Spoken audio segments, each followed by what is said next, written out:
Mm-hmm. Ball's kind of Yo, what's yesterday. going on, YouTube? Right from the top, y'all see the title of the show. The NBA has chose up, and they have picked Amazon over TNT. Yes, y'all, we got some network beef. We got some network beef. And I'm just going to read this right from the beginning. The NBA Communications has released a statement on Warner Bros., a discovery proposal, if you will. And it reads, the NBA today issued the following statement. Warner Bros. Discovery's most recent proposal did not match the terms of Amazon Prime's videos offer, and therefore, we have entered into a long-term arrangement with Amazon. Throughout these negotiations, our primary objective has been to maximize the reach and accessibility of our games for our fans. Our new arrangement with Amazon supports this goal, and by contemplating the broadcast, cable, and streaming packages that are already part of our new Disney and NBC Universal arrangements, all three partners have also committed substantial resources to promote the league and enhance the fan experience. We are grateful to Turner Sports for its award-winning coverage of the NBA and look forward to another season of NBA on TNT. The last season, by the way. Fellas, how are we feeling about this? This was a classic. This was a classic example of not or of underestimating the competition. That's really what this was. Not really understanding that, you know, the internet where we are right now. I mean, this is the wave of the future. This is what it's going to look like in the next in the next decade or so. So TNT didn't really think that Amazon was that much in terms of competition because, you know, basketball has always been one on cable, two on TNT. So Amazon isn't really competition in that aspect, when in reality, Amazon is selling a whole bunch of different things. So they give a variety. So the variety of stuff that they give, when you're talking about basketball and adding basketball into that, it could reach a broad audience because Amazon is who they are. I mean, they selling everything, right? They're whatever it is that you're looking for, they selling it. And then now you get football into the equation and you want to bring basketball into it. And we have the capital to promote it because that's what the internet is about to be about. I mean, that's what the internet is. It's about reaching a broader audience. And now the fact that TNT basically dropped the ball because they didn't think that Amazon was really that much competition in this world, when in reality, Amazon is basically going to take over the world in almost every aspect, to be honest with you. They are. And what they did was this is the classic example of what happened with Orlando and the Lakers, where they never thought that they would lose Shaq, only to find out that somebody came in with a better offer. And now you want to come in later with an offer. And by that time, it was too late. It was completely too late. And this is what's going on now. So when you have the best show on television, you don't lose it. I don't care who is in competition with you. When you have the best sports show on television, not on the internet, because that's us, but when you have the best show on television, you don't lose it. And whenever there is competition in the slightest way, you have to handle it. And they dropped the ball on this. They definitely dropped the ball. Yeah, it's just kind of sad. It's kind of sad, but I mean, Chill, you alluded to it, but it's not always that like that the offer doesn't necessarily matter so much as I think the NBA wants to go over to Amazon because, like you said, Amazon has everything that the NBA wants. They got the world under their thumb, but also too, TNT could match the offer, but if the NBA wants to go with Amazon, it's like they think the grass is greener on the other side of the fence. Well, Ron, think about it. Think about this. Okay, and I always bring up these type of analogies. You know, your chick ain't leaving you; she ain't going nowhere. But you won't take her to France. You won't take her to Paris, right? You won't take her to Paris, France, or you won't. She wants to go to Barcelona. You won't take her there. Well, I come along, honey. Not only will I take you to Barcelona, I'll take you to Paris too. I'll take you to Singapore, right? I'll take you to Melbourne. I'll take you to New York. I'll do all of that. So now, when I take her to all these places, and here you come back, you go, well, wait a minute. Okay, I'll do that. Now you find out that it's too late. That I done already bagged her. Way too late. It's too late. Way too late. I done already bagged her. Everything that I've already done, it's already over with. So that's essentially what's going on with Amazon. The audience that they're reaching all over the world now, add that. That's why salary caps are going up. I mean, that's why the NBA salary cap is going up, because this Amazon money is gonna put the NBA into a completely different realm. Completely different realm. Mars, how do you feel about this? Personally, I mean, I think TNT is probably a bigger deal in the US. For me, I mean, I watch the games on League Pass, so I don't care. So, but I think, I mean, the NBA did what made sense for them financially. I know TNT with the cast they had was very popular. Now, I don't know if like them actually broadcasting the games was good, because once again, I watch games without commentary anyway. Sure. So I don't know if their commentary teams were good. I don't know if TNT was actually good, other than I know they had Shaq, Chuck, Ernie, and Kenny. But really quickly, Mars, what's the network over in Europe that broadcast I don't know, the UEFA League? Well, we have TNT Sports. That's what it is here in America on Tuesday night and Thursday night, and then you got the playoffs. And each year, the conference finals, it switches up. One year they'll have the East, the next year they'll have the West, and then ESPN will have the East. Stuff like that. Okay. Well, yeah. I'm just not. I don't watch TV. Maybe I'm part of the young generation. Yeah. I don't watch TV anymore. Everything I watch is YouTube, Amazon Prime, Netflix, like all of it's streaming services. Mm-hmm. So the NBA going to a streaming service, I mean, it's been pretty clear. Sports worldwide, the younger audience is who they're trying to gain. They have the older audiences, it's younger audiences that are not really tuning into live sports, whether that's football, whether that's basketball. It's just how it is. So them going to a streaming service is trying to get people of my demographic. It seems like Amazon also have the money to pay for it. But I think that's what it is. It's just understanding that the way the world is going is it's going more towards streaming services. So the NBA they're not ahead of the curve, but they're following the way the world is going. Sure. And they're probably going to bring in a larger audience because of this. Now, are they going to keep the 40-year-olds and the 50-year-olds? Maybe not. But people my age who are watching games through questionable means, let's say, they probably already do have an Amazon Prime subscription. So it being available for them too, I think, they're going to, I think the viewership numbers will go up. Now, in terms of broadcasting, I don't know how Amazon Prime is going to do it, but I do think it makes sense for the NBA. And for me, it's not going to affect me one bit because I watch on League Pass, so I'm fine regardless. I mean, again, Jeff Bezos, he's definitely ahead of the curve. I don't know if you know this, Mars, but during the pandemic, that month or 2 months or 3 months when we were shut down, I think Amazon, I think they did something like $92 billion when the country got shut. I know that sounds ridiculous in those 3 months, right? So, I mean, we're talking about a guy who is absolutely ahead of the curve and recognizing that, you know, I could get a broader audience to the NBA, I can get a broader audience to the NFL, and Ron, I stand on it. I feel like Amazon is trying to take over the world.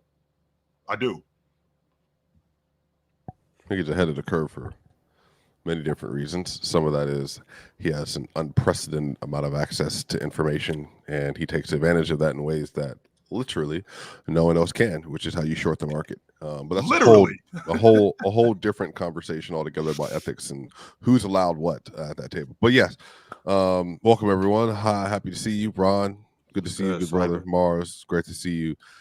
Chill, great job last night on your debate. Love the enthusiasm as always. You're an excellent presenter, but all of you were excellent presenters, especially Mars. You know, despite his Mars undersold Hayes, though. He 100% undersold Hayes. I told y'all he undersold Hayes. 100% he did. I'm sorry if I interrupted. Mars, maybe I oversold you, but that's besides the point. You did not. No, you did not. You undersold Hayes is a lot better than you give him credit for. No. Oh, you're a lot worse than I thought. I mean, it could go both ways. I don't know. That's not it. Hayes is a lot better. Remember when Jordan came back to the Wizards and everyone was like, "Oh, Jordan's back," and then you realize he bowled, but is he really Jordan? Like maybe that's where you're at right now. No. What up, PC Nation? Warmer, sunnier days are calling. Fuel up for them with Factor's no prep, no mess meals. Meet your wellness goals in time for summer thanks to the menu of chef-crafted meals with options like Calorie Smart, Protein Plus, and Keto. Factor's fresh, never frozen meals are dietitian approved and ready to eat in just 2 minutes. So no matter how busy you are, you'll always have time to enjoy nutritious, great tasting meals. Make today the day you kickstart a new healthy routine. What are you waiting for? With 35 different meals and more than 60 add-ons to choose from every week, you'll always have new flavors to explore. Crush your wellness goals this July with dietitian-approved meals and ingredients that you can trust. Make your day delicious. From breakfast to dessert, stay fueled with easy, nutritious options. Treat yourself to restaurant-quality meals that feature premium ingredients like filet mignon, shrimp, and blackened salmon. Keep kitchen time to a minimum. Factor meals are ready in 2 minutes. No shopping, prepping, cooking, or cleaning up. Enjoy effortless support for your lifestyle. Choose from 6 menu preferences to help you manage calories, maximize protein intake, avoid meat, or simply eat well-balanced. Head to factormeals.com/playerschoice50 and use code playerschoice50 to get 50% off your first box plus 20% off your next month. That's code playerschoice50 at factormeals.com/playerschoice50 to get 50% off your first box plus 20% off your next month while your subscription is active. Nice. So, what will Amazon Prime be bringing to the table? I thought you would never ask. Amazon will distribute 66 of the NBA regular season games on Prime Video Okay, each swipe. It was season, a commercial. No. including Thursday night doubleheaders in January, Friday evening doubleheaders, select Saturday afternoon games, and at least one game on Black Friday, and the quarterfinals of the NBA semifinals in the knockout round of the Emirates NBA Cup. In addition, Amazon Prime will stream the championship game of the Emirates NBA Cup. No, Ron. No what? No. No. I do Locked On. I do Bleacher Report. I do Mile High Sports. I do ad reads all the time. Ron, what was that? Damn, why are we? Damn, I liked it. It gave me time to go on my phone. No, Ron, I was mid-sentence. Okay. Yeah, but what you were saying wasn't important. What JD was saying was. No. Hold on. Let me talk to Ron Mars because you're doing that thing again. Ron. No, what I'm doing is understanding this is an issue to bring up off the show. No, but I'm saying it was people were commenting on it in the section. So obviously people saw but it. they know Time to place for everything. they Time know to place for everything. would I rather hear JD's wonderful voice or Swipe and talk about something we don't care about? Who is JD's wonderful voice? All right. Man. Yeah. Look, everybody in the chat know what I'm talking about. But all right, Look, W ad. Shout out to Kobe Ashay. W ad. See, there we go. Let's get back to Amazon. Go ahead, Ron. I'm standing up for my host today. Mm-hmm. Yeah.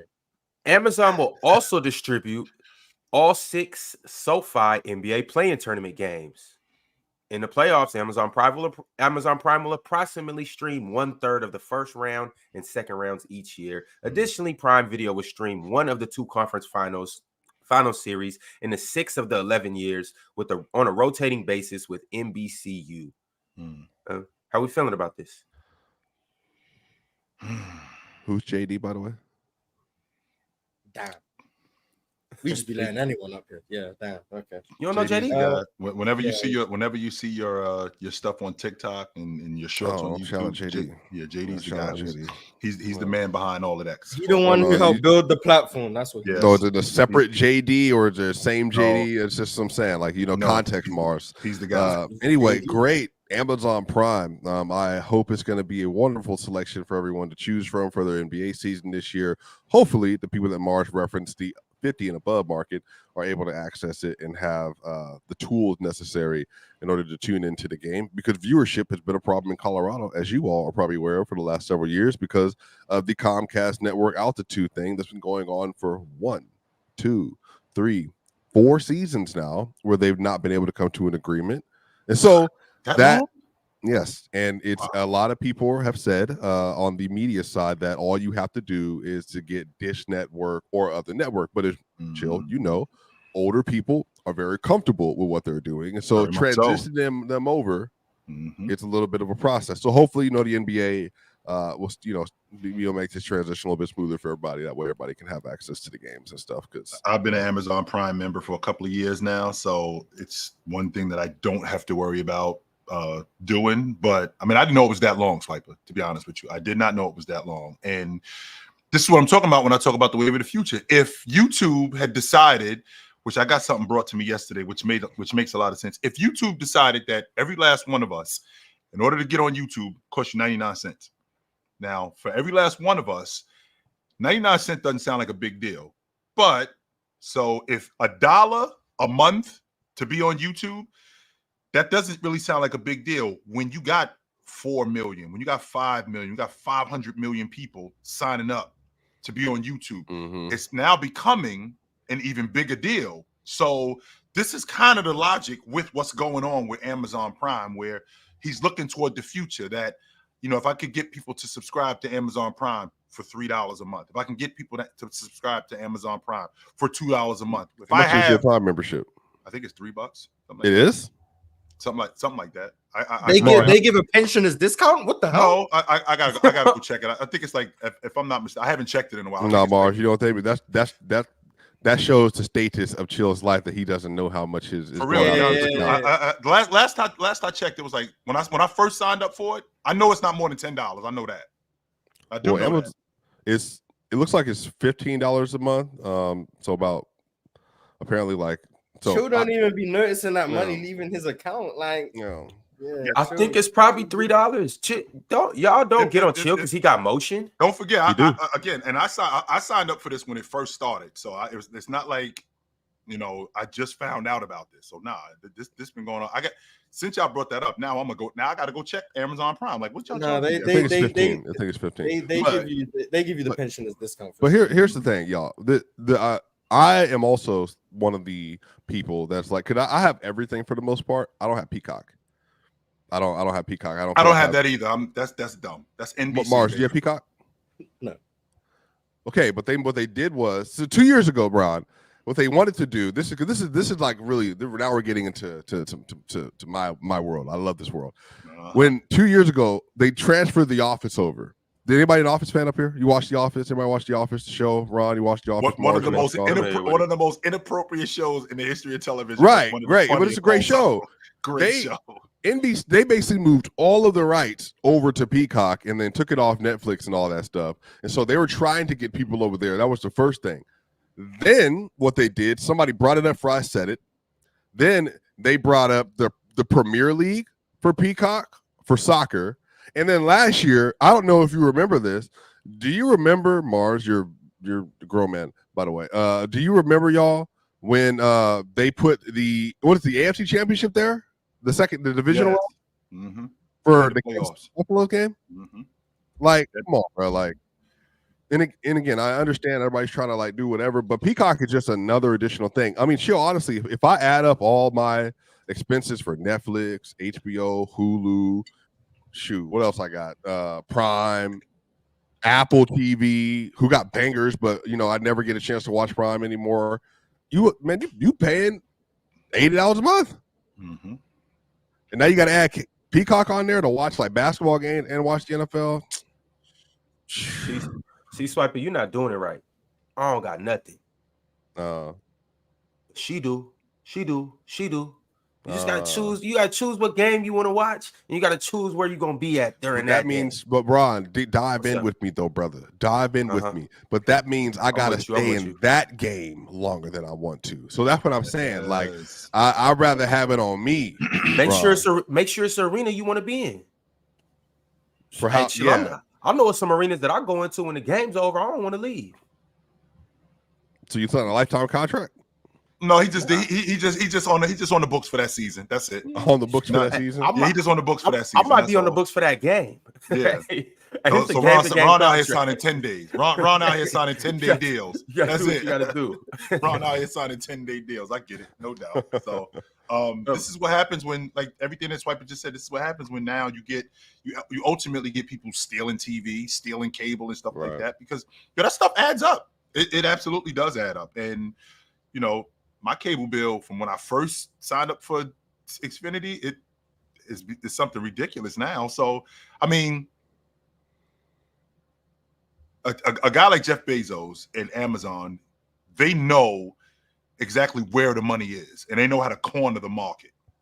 and they know that when I'm selling a variety of things, especially good stuff that you need, that's how you become a billionaire. You don't become a billionaire by selling a bunch of stuff. You become a billionaire with a great idea.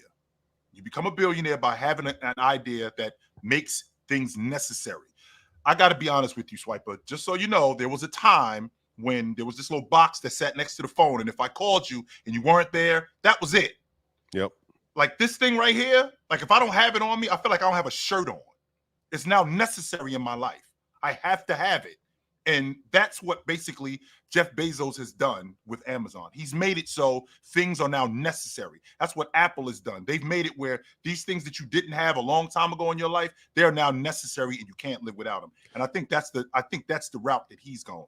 Remember when Amazon Prime? So it was, I believe, Ron, because you're around my age. Wasn't Amazon Prime mostly so that we could have access to like our books and stuff like that for school? Is that what it started out as? Yes. Yes, started out as a complete ebook platform. Mm-hmm. Yep, they had books for school, and then from there it transitioned to they started putting video on there. But I want to say you could start watching video directly on there. That might have been like 7-8 years ago or whatever else it is. Then I think don't skip the whole selling and stuff like that too, though. Selling what? Selling everything. Oh yeah, like, when they moved into Yeah, but they moved into that before they moved into video and stuff like that. Yeah, agreed. So they did that, then video. But then after that, I think Netflix the first one to start original content? Mars, do you know if you tapped into that at all? Like Mars doesn't have a Netflix account, to be honest. This is way before my time. Netflix I'm pretty sure it was Mars does Netflix. not have a Netflix account. No, he doesn't. because Netflix started, then HBO, Prime started making their original was actually good. I just watched Fallout the other day. I don't know if y'all are Fallout fans at all, but Fallout was great. But all that stuff, and now it's just this competition. Now sports and the betting thing, and now the streaming thing, like all that stuff together, man. Like, look, I'm just telling y'all, like the market that we're in now and the way of the world now. I mean, it's just going to continue to get like scarier and scarier. But again, y'all, we talking real business. I want to know where the money going. Who's actually going to be holding that money? Because now we're talking about like a multi-billion-dollar industry with streaming. And it's just like when rappers and stuff, when everything was going over the stream, rappers weren't getting paid off streams at one point.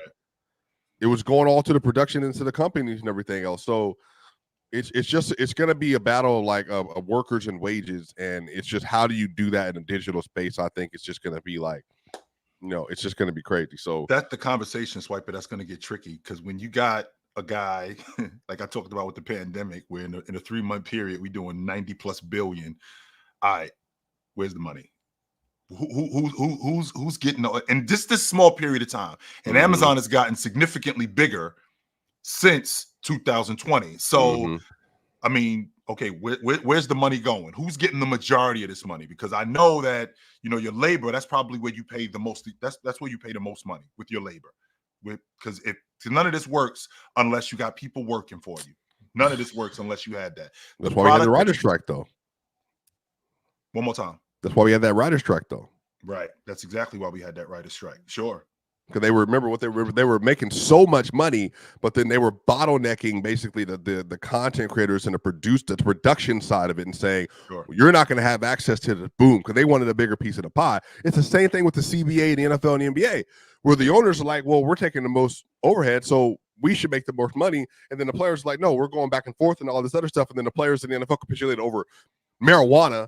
But then the writer's strike ended up working out because they ended up getting an actual larger chunk of the pie from the studios like Amazon Prime and others, just because it was like we literally cannot function with the work and everything else. So I'm just saying, man, it's a dirty business. But it's the NBA is trying to maximize its profit margins because they see an expanding future. They see NBA contracts are going up crazy. The cost of building stadiums is crazy. The cost of maintaining key teams are crazy. But y'all, it's not even that.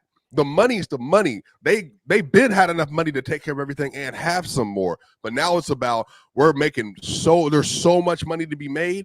We're moving all these owners and all these people into like multi-billionaires, like multiple times over billionaire status. Like 1 billion is not enough. I need 5. I need 7. I need 8. 20 billion, 30 also billion, stuff like that. Keep in mind too, they are looking to expand to better places, right, Mars? Mm-hmm.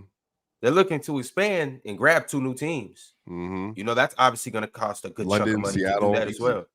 Easy. Yeah, yeah. Easy. I think that the NBA The would London always, fish and chippers. Yeah, I think the NBA, it'd be hard for the NBA to be in London, to be honest with you. And when I say it'd be hard for them to be travel. in London, It's impossible. That's what it is. That's what I mean, Mars. The travel would kill these guys. I mean, imagine being in London and you got to go on a West Coast road trip. I mean, from London, because I've done it, from London to San Francisco, that's a 12-hour flight one way. One way, that's a 12-hour flight. So if we got to go on a 6-game, it's not going to be like 6 games in 9 nights. It's easily going to be 6 games in like 30 nights or some crazy like that. And then we got to come back home. It's not going to be 6 games. They're going to spend more time over here than they would in London. Yeah.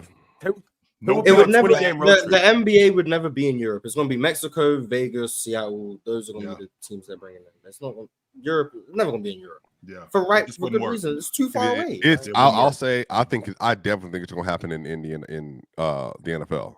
They're going to get a London team or a Germany team easy in the next 8 years. Yeah, but that's because games are once a week, right? Right. That's what I'm saying. Yeah, because they've been testing this out for years. But the NBA, Mexico, I think 2 cities that get a team in the NBA. It's going to be Seattle again. That's the ownership that's a whole nother story. Seattle, Vegas, Canada. I think Canada can get another team. Look, man, like Edmonton's a big city. Like Edmonton is huge. Montreal is huge. Montreal would be crazy. Like they're not going back to Vancouver, right? They're not going back to Vancouver. No, not Vancouver. No, that was Vancouver's a beautiful city too. But remember what it was though. Remember what it was though at that time in 1990. Was it 96, 97 when they got that team up in Vancouver? I mean, I had no idea what they were doing. They built a new arena. You know, they had no real infrastructure. The team, even though they had good talent, I mean, they didn't know how to run an actual NBA organization. I mean, I think they only lasted 4 years up there. It was bad. They had no idea what they were doing. None. Fellas, back to the TV deal. So it's 76 billion is what this TV deal is supposedly over 11 worth. years. Over 11 years, and it's with ESPN, NBC. Well, ESPN, that also includes Disney, NBC, and Amazon. But the biggest thing that I want to talk to you guys is, how do you feel about the loss of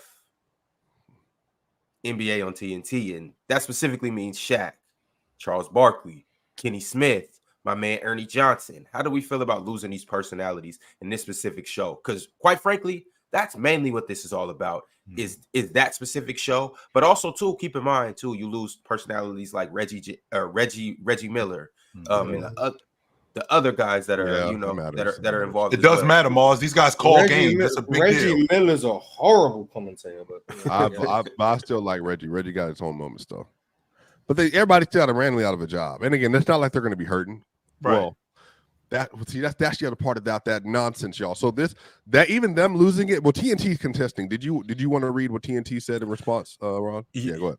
You want to read it, Swiper? Please. Well, I don't want to take your time at all, if that was what you were planning on doing, but I can read it. It's just I have it pulled up. You got it, Swiper.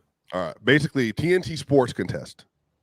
We have matched the Amazon offer as we have a contractual right to do, and do not believe the NBA can reject it.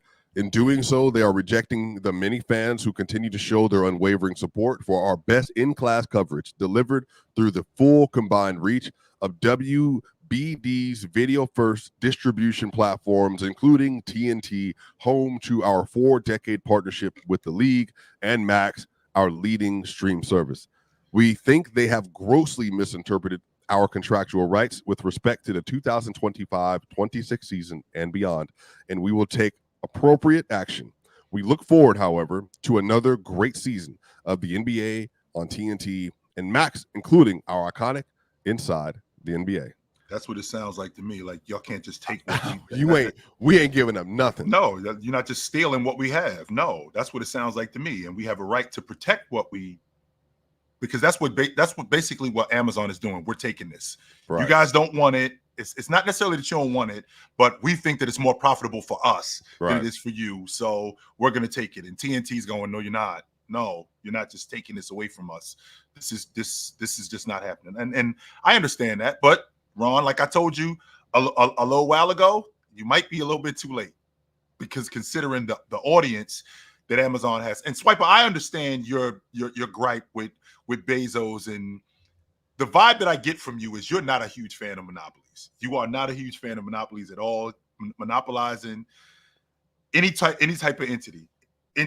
But we live in a I don't like this idea of being unable to access like wealth for millions of other people. We live in a capitalistic Swiper. 100%. We all should have an opportunity. No, Jill. I'm done with this point. 50 in the U.S. 55 to 58 people control 50% of the U.S. wealth. 55 to 60 people control 50% in the whole country, not in the country. The entire country, the wealth in this country, 50% of it is made up of less than 60 people. So yeah, I have a massive problem with the fact that there are so many people that are again. If we Ron, because you know what, Ron, when you said the $76 billion, do you know who else is going to be eating off that? 76 billion. Ron, Mars, Chill, Swiper, Ox, everybody, JD. Shaq, everybody. Who you didn't Because that stuff flows down. The more access to information you have, and the more streaming gets popular, the more popular YouTube gets. Your individual channels, TikTok, social media, all that money flows down. Y'all, there is hundreds for each and every one of hundreds of thousands of dollars on the table to be accessed by all of us, because that's the digital content space. So it's good that comes with it. But on the other side of that, again, it's not like it's. Is there a cap? Is what I'm asking, Swiper? Is there a cap in terms We of inserting a real life salary cap? Well, that's what it sounds like. That's what it sounds like to me, that, you know, in terms of having access to the money, I mean, we all have an opportunity to go out here and get paid, but because we live in a capitalistic society where that's just basically what it is. You can go out here and get money, and you could go out here and get money however you want legally, but there's a cap on what kind of money that you can get, because there's a limited amount of people who control all the money. So how do you get in that space with that limited amount of people? That's the $1 million question. How can I get closer to these people than these people over here? That's not to say that I'm better than these people over here, but it's obvious that it's obvious that with these people that control that the 1%, the less than 1% that control 95 to 99% of the wealth in America, they're obviously doing something right, and it's not just with the stroke of a pen. Some people are getting strong arm too. 100% they are. That's going on. It's about nepotism, though. That's the game. Yes. That's the way the game's played. Yes. But so that's what I'm saying. I feel bad because I think all of us. I can't speak for. Because Mars is you're Gen Z. You know, I'm at the very middle of. Well, I think you're Gen Z, unless you're. Yeah, I need to Google what. Yeah, I mean, think 24, 25 and below. You're Gen Z. Yeah, you're definitely not Alpha. I don't think you're 1997 to 2012. Okay, yeah. Okay, so Mars is. It's probably an older range of that. So yeah, I mean, So some of this is, I think that we grew up watching Shaq and Kenny and Ernie. Or we're really, really Ernie, Kenny, and Barkley. And then Shaq got there. And I know people that are like really down on it because they don't feel like they're getting the best basketball analysis and stuff. But Chill, I don't watch that show for that. Like, honestly, I don't watch them to be like, man, let me get like a intense basketball breakdown, X's and O's, 4-5 pick and roll, Spain pick and roll, you know, back cuts and all that stuff. Like, I don't want to see like how to break a full court press. We watch it because it's entertainment. So Kenny will break down a little bit though. Yeah, he will. He'll get on his board and do his thing a little bit. But the most iconic moments are what, man? I'll tell you, I ain't never going down to San Antonio. I'll tell you about them San Antonio women, you know, churros and all that other stuff. And see, that's the thing, Swiper. You just brought it up. Like, people know Charles more from TNT than the ball player. He's the fat funny guy on TV. That's who he is. Instead of being hey, Chill. That's until Sunday when we get to that Player Choice League, though. That PCL. But go ahead, brother. Go ahead. Of course. And unfortunately, that's what the show is, even though they have some real good basketball insight on there. But a show like that, which is that entertaining, which I'm still not on the fence about it. I think it's the best sports show on television, not on the internet, because, again, that's us. We're the best show on the internet. But on television, that's something that can't go away. What I Right. always equated it to, Ron, I always equated it to early in the 2000s. I don't know if you guys know this, but BP, the oil company, at one point they were doing $3 billion a quarter. This is when gas prices were through the roof. They were doing $3 billion a quarter. Swiper, when you getting bread like that, it can't stop. I'm not saying that it's something that could possibly. No, this can't stop. This now has to continue. So when you have a show like if the Emmy award-winning show inside the NBA, this can't stop. Right. This has to keep going. Right. And the only way this stops is if you guys quit. Not if somebody comes in and takes over what we're doing. No, because this is our thing. And we're responsible for so many other people now, as opposed to when we were just doing it and it wasn't that big a deal. When you Right. when you're in that kind of space, you are now responsible for so many other people and so many other things that this thing can't stop. All right, fellas. Yeah.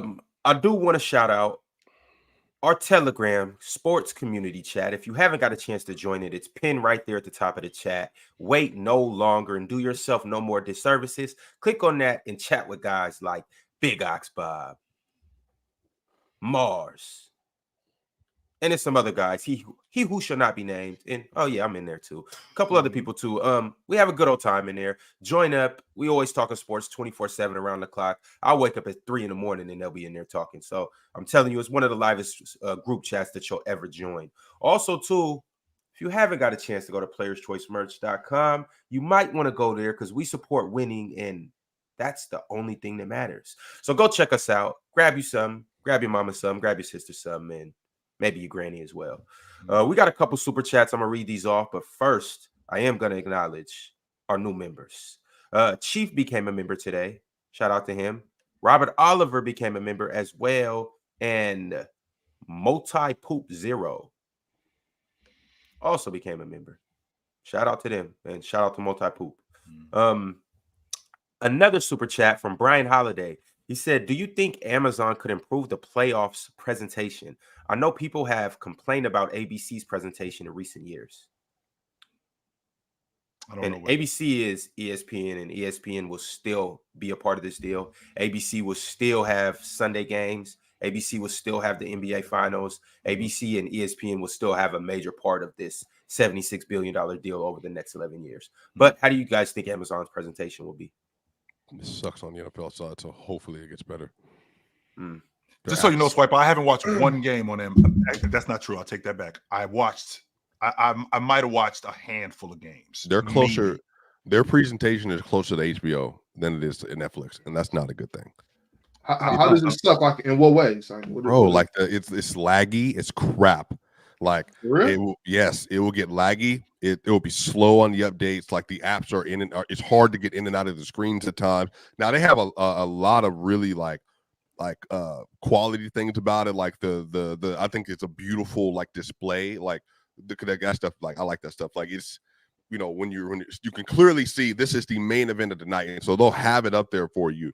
But I just think the overall presentation and feel just needs a little bit more like a Gen Z look. Like it just needs to be more accessible and just a little bit more fluid. But I definitely think for sure that I definitely think for sure that they need to be better. But I think they can be better. But they just little tweaks and improvements need to happen. I'm not a fan of Amazon with football. Like I said, I don't think I watched more than. I said one. That's just not true. I know I didn't watch more than 5 games since it's gone to Amazon. I know that for a fact. I did not watch more than 5 games since it's been on there. And to your point, that's exactly what happens. Even with a strong internet connection, the games lag. It's slow. You miss plays. The commercial breaks. I'm. And on top of that, the NFL is Fox. That's what the NFL has always been Fox to me. It's always the NFL is Fox. Sure, it moved. Monday Night Football moved to ESPN, even though it was always ABC. But you're an East Coast guy, that's why it's Fox, right? The NFL has always been Fox to me, and the fact that it moved to Amazon. Well, chill. It's a lot of people that feel the same way about hoop. Yeah. So TNT's been around for what, 20 years? No, longer than that. No, TNT, 25, I think. 20, 30? Inside the NBA has been around.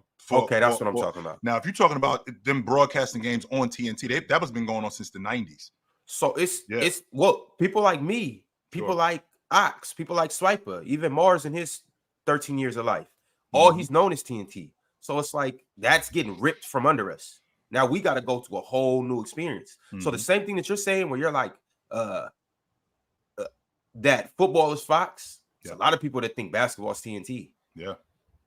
Yeah, big games for TNT. You know, you're going to get Ernie that's going to get the lead in on the call. You're getting Reggie. You're getting Kevin. Is it Kevin Harlan? That'll be on the. Him and Reggie. Kevin Harlan. Him Yeah. and Yeah, Reggie. like, oh, bruh, And Kevin Harlan. you know, hey, you know, Ron, if Kevin Harlan's on the other side, thanks for that, Ernie. This is Kevin Harlan. We got to, you know, It's a good game. we locked It's a in good for game, something man. special.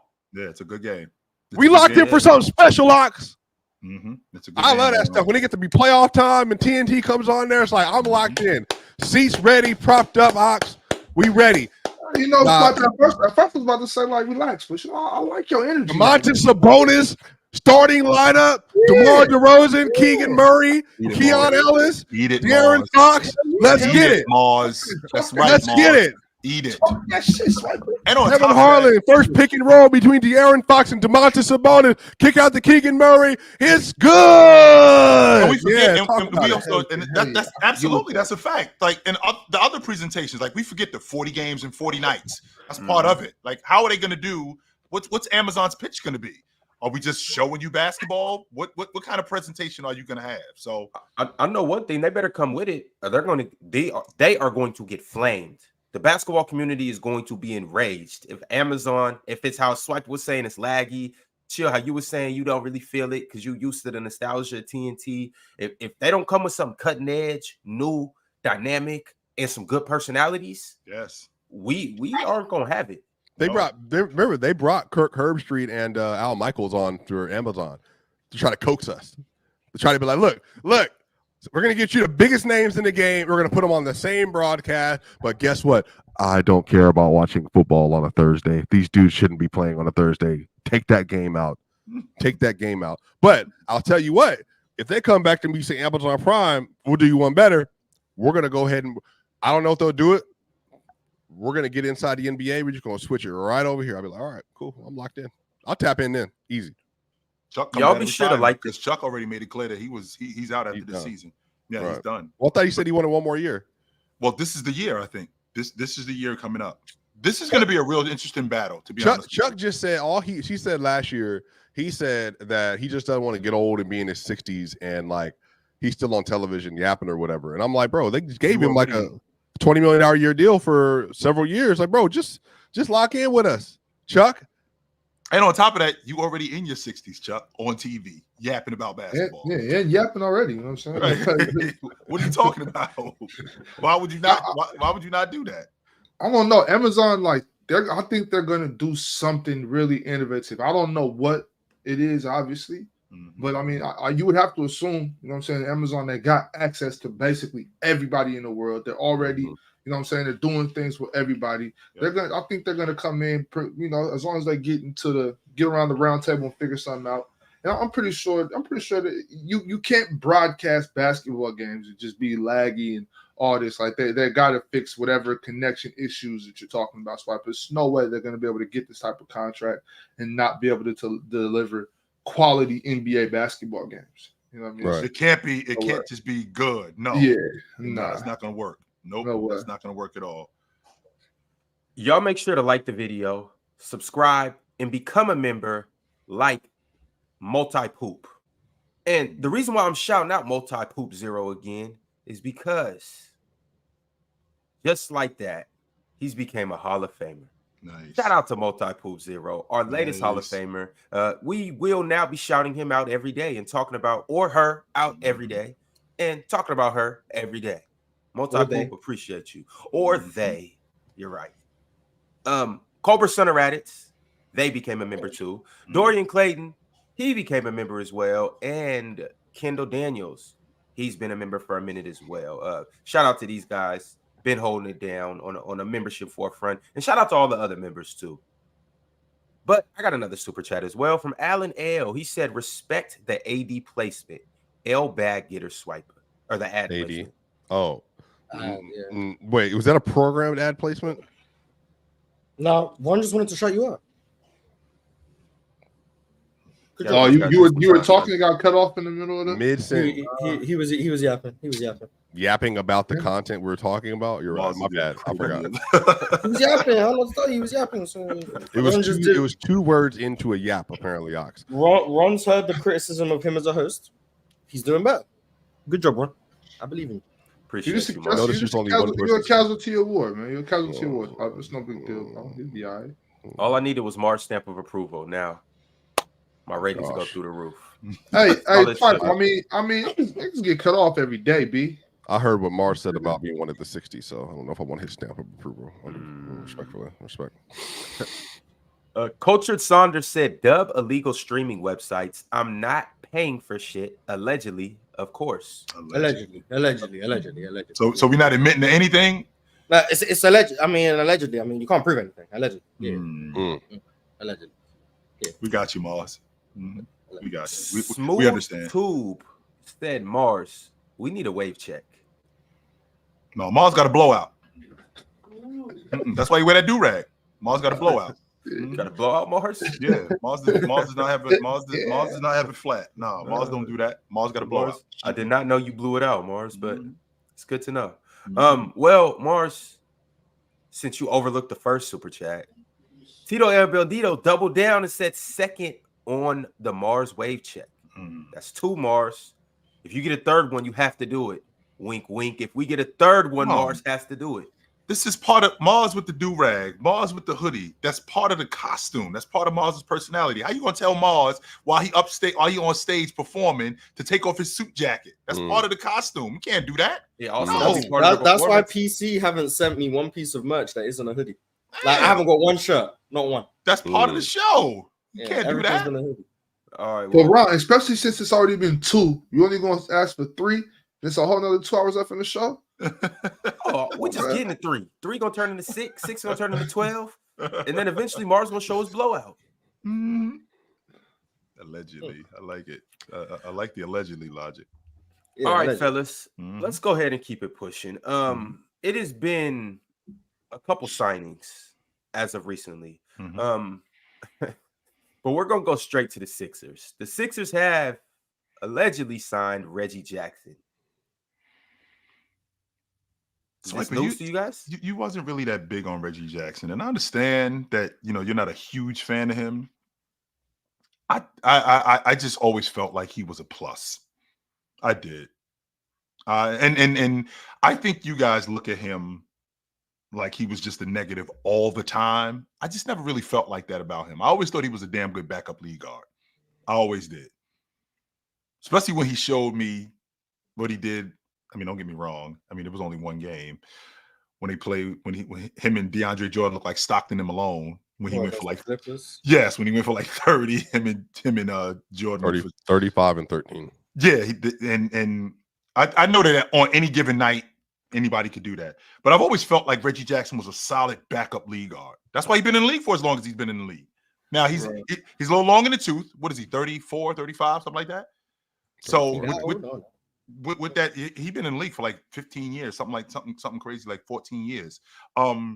We forget the Detroit days. We even though they were a playoff team when he was on that crew. But with that being said, I always thought that he was a good backup league guard for the time that he plays. If he plays more than this time, now you're asking for too much. Yeah, I don't know how y'all are containing, your excitement. This is obviously the signing of the summer. Reggie Jackson clearly changes everything for Philly, man. They're the next, they're the favorites to come out the East now. What's their guard rotation right now? Kyle Lowry, Maxey, Melton's gone. Melton's in gone. Golden State now. Ricky Council, Yep.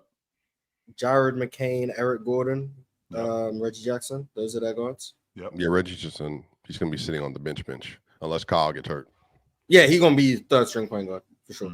He's going to be when Gilbert and Rashad were arguing about the 15th man.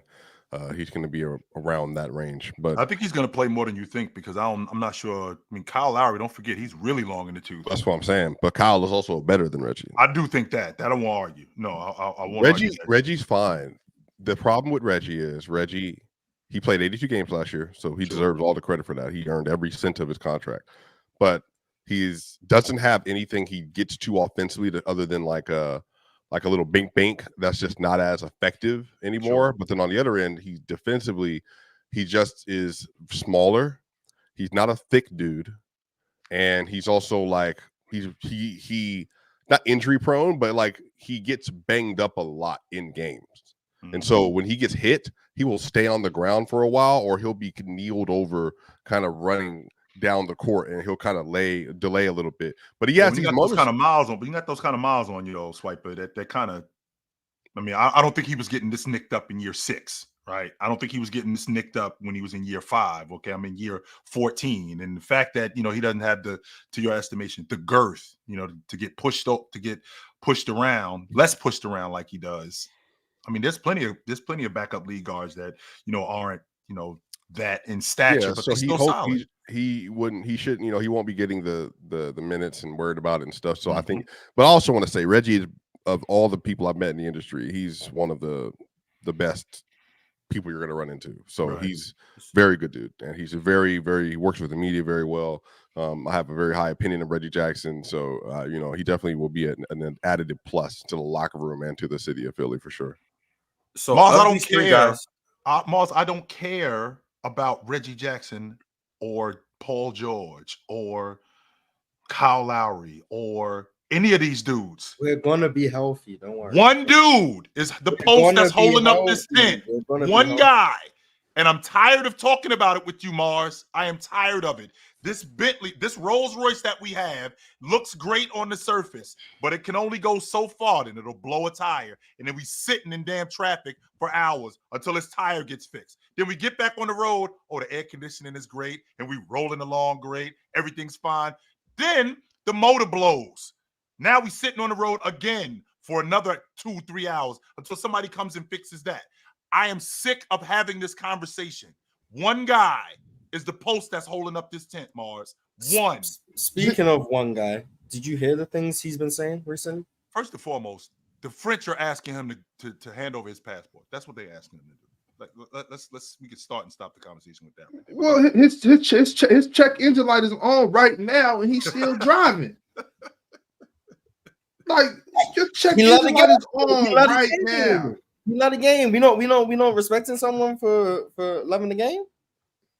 You know how I feel about it. I'm with the sit it down. I'm with the sit it down. Oh yeah, me too. If I'm Embiid, I'm not playing. But no, I haven't heard what you. I hadn't heard what he said, Miles. What did he? Oh, he said a couple things that during the rounds on Twitter. One is he thinks he could be in the GOAT conversation if he didn't have injury problems. Wait. Oh. Let's stay right here. Hey, let's put it in park. Or let's at least put our foot on the brake.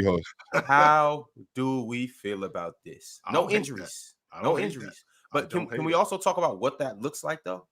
I don't hate it. He's a multiple-time MVP for starters. That's number one, Mars. We'll start there. Starting with he's a multiple-time MVP. So if he doesn't get hurt, he showed up in 20. What I think it was 14. He got drafted in 14, played his first year in 16, 17. So what years do you think he wins league MVP? Because you already got James Harden, 17, 18, 19. Does he beat him out any of those years? No. How about in 20? No. 21. Uh-oh. Now it's getting tricky. It gets a little bit tricky in 21. He was going to win it till he got hurt. He played like 50 games that year of the 72, and he got hurt and the team wrote everything. Yeah, so no injuries, 21. If he doesn't win it, it's very close. But for the sake of this, they were the first seed that year. They were the first seed. Yeah. So 21. I think Embiid gets it if there's no injuries. Right. Yeah. 22. No, not that year. That's Jokic or Giannis. Because he basically had a Jabbar year that year. No, he finished. He finished 2. He finished 2 that year, but the issue was, remember, they finished at the 4th seed that year. He should have came. Giannis was being snubbed that year. I don't know what was going on. 22? Giannis had vote fatigue. It's cool. In 22, that was the year. Those 2 years after his first one. Yeah. You think he should have finished 2 over Embiid that year? Yes. In 22. I remember what I was saying about Giannis that year. Yeah, I remember what I was saying about Giannis that year. Yeah. I had Giannis for sure. Remember too, Swiper. That was the year that was the year after they won the NBA championship. So him coming into after what he had done in the finals in 21. So in 22, that was the year after Milwaukee had No, won but the didn't he have one of championship. his least efficient years that year? I honestly That can't was the year remember. he was finally making jumpers. Nah, that was Yes, not. where he was The respectable. 41% for mid-range year. Yeah, that was the year he was respectable finally as making. a That was the year he was mid-range finally jump making shooter. jumpers. The Yes. I got playmaking you. was there. Mhm. It was still he was shooting free throws at like above 70%. Like he was, Giannis was awesome. in my top 2 that year. If I Yes, remember he- correctly, I think I had Giannis as my MVP because the 60 thing. But I've changed my mind on that in recent times. But yeah, Giannis would be top. So Embiid wouldn't win 22 for me. So he won in 23. And can we dead the logic? Was 23 a pity year? I wouldn't say a pity year, but Because that's what I gotta hear, No, Swiper. I gotta be listening I to that. always I do find it funny that undoubtedly Jokic's best season is the one he didn't win MVP. But I don't think it's a pity award. I think he literally went. Remember, he wrote that Shams article came out. He said that why is there pressure on me? I'm not a 2-time MVP. The media doesn't like me. Analytics make some players look better than what they actually are, and all that other stuff. And then what happened was that 52-point game he had versus the Celtics, when the Celtics did not play Jaylen Brown and Robert Williams in April, and then that put him over the top. But then remember, that was also the white boy MVP year. In about a month. That's what really did a lot. Yeah. In a month, there was the white boy MVP argument. The Nuggets got 7 games above the white boy MVP argument, and then next thing you know, Embiid started going on that tear. The Nuggets started losing. Yeah, and Jokic also had his worst stretch of the season to close. No. Just to correct that, he didn't. He averaged 26, 13, and 9. I remember those 4 games, man. I remember. No. I'm saying over the month of March, though, it was Even a with 13-game sample size. They those lost 4 straight games. Those 4 games would be the difference, Mars. Yes. I told you this already, Mars. No, The but reason in why he terms of didn't the win voting, league- that's what the difference was. Yeah. The reason why he didn't win the league MVP is because they weren't ready to have that conversation. That's why he didn't win it. They were not prepared to take it there because he wins the league MVP for the 3rd straight year. They win the NBA championship. He wins the finals MVP. Now we got to start having a different conversation about Joker. And they weren't prepared to have that conversation. They weren't. I mean, I remember that whole year. You guys heard what I was saying about Jokic that year. I mean, there's no. So I was saying everything you could possibly say. But I vividly remember Kendrick Perkins because a lot of it was intertwined. Kendrick Perkins comes out and starts talking about basically without saying it as clear as day. Right. If you think Jokic is the MVP, you're racist. That's basically what he was saying. And then Jokic has that stretch where, because Houston was in that stretch, and then we spoke about it on the panel where Jokic, his defense was egregious for about 4 or 5 games. Fluent was like, I paid attention to Jokic's defense recently, and it's been terrible. And then I was like, it's unfortunate that you started paying attention to his defense when he starts playing the worst defense of the year. So like that, all of that intertwined ended up giving Embiid the edge because Embiid was going on a tear to close the year, and then Jokic picked it back up. But once Embiid had the narrative in his favor and Jokic had that stretch of bad games, and once everything starts circulating on the timeline of Jokic not playing defense, Jokic wasn't getting it them back. videos coming out. Yeah. And there was a lot of Bucks fans because they didn't want him to get more than Giannis. Yeah, so Jokic just wasn't getting it back. That's what the MVP is all about, narratives. Jokic lost the narrative late February, early March. Embiid was going on the tear. He was putting up 40. It was like, and then like to close the year, like Swiper said, he had that 50 points against Boston, like one of the last games of the year. Embiid just closed the season better with the narrative on his side. He won it. I'm not mad that he won it. I think Jokic was clearly the best player in the regular season that year, clearly. But I'm not mad that Embiid won it. I understand why he won it. And with no injuries, I still think he would win it again because I think the narrative will go in his favor again. So, and this year, I think he would have won it running away. He might have been. I don't know if he would have held that pace down though. That was insane what he was doing. I don't see why not. Which I gotta pose the question to both you and Mars because now he's not injured. So now with him being injured, that affects the way he plays. He doesn't play on the block as much. He doesn't play as rough as he normally would because he's afraid of getting injured. What does that do for his game? Does he play more on the box? Does he play closer to the basket? Does he not handle? Does he not do the let me show you? Look at me. I'm on the 3-point line. Look at me. I can throw the ball between my legs. Is that not as much as opposed to now because I'm not injured and I don't have to worry about that as much? I can play more. The size that I am, I can play more around the basket. I can play more in the mid post. And does that enhance his game or does that take away from his game? Chill. And even on top of that, it's not even just the mental part. I just feel better. I'm not 60%. I'm not 70%. I don't. Well, that would be the mental game. Yes. Well, no, it's mental, but physically too. I can literally do more. Like I'm not wearing this big ass brace. I can run a little faster. I'm a little quicker. I can get off the ground more. Right. I think he's a Does better. Embiid look slower? Does he look less fluid and slower? Like notice, like how much more noticeably slower does he look than Anthony Davis? Swiper, I'm going to be honest with you. He runs like he got a piano on his back. That's what he looked like. He looks like he's laboring.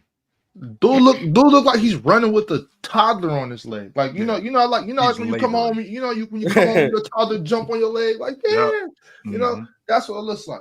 Looks like he just got home from work and his little baby is not letting go of his legs because he just miss her dad so much.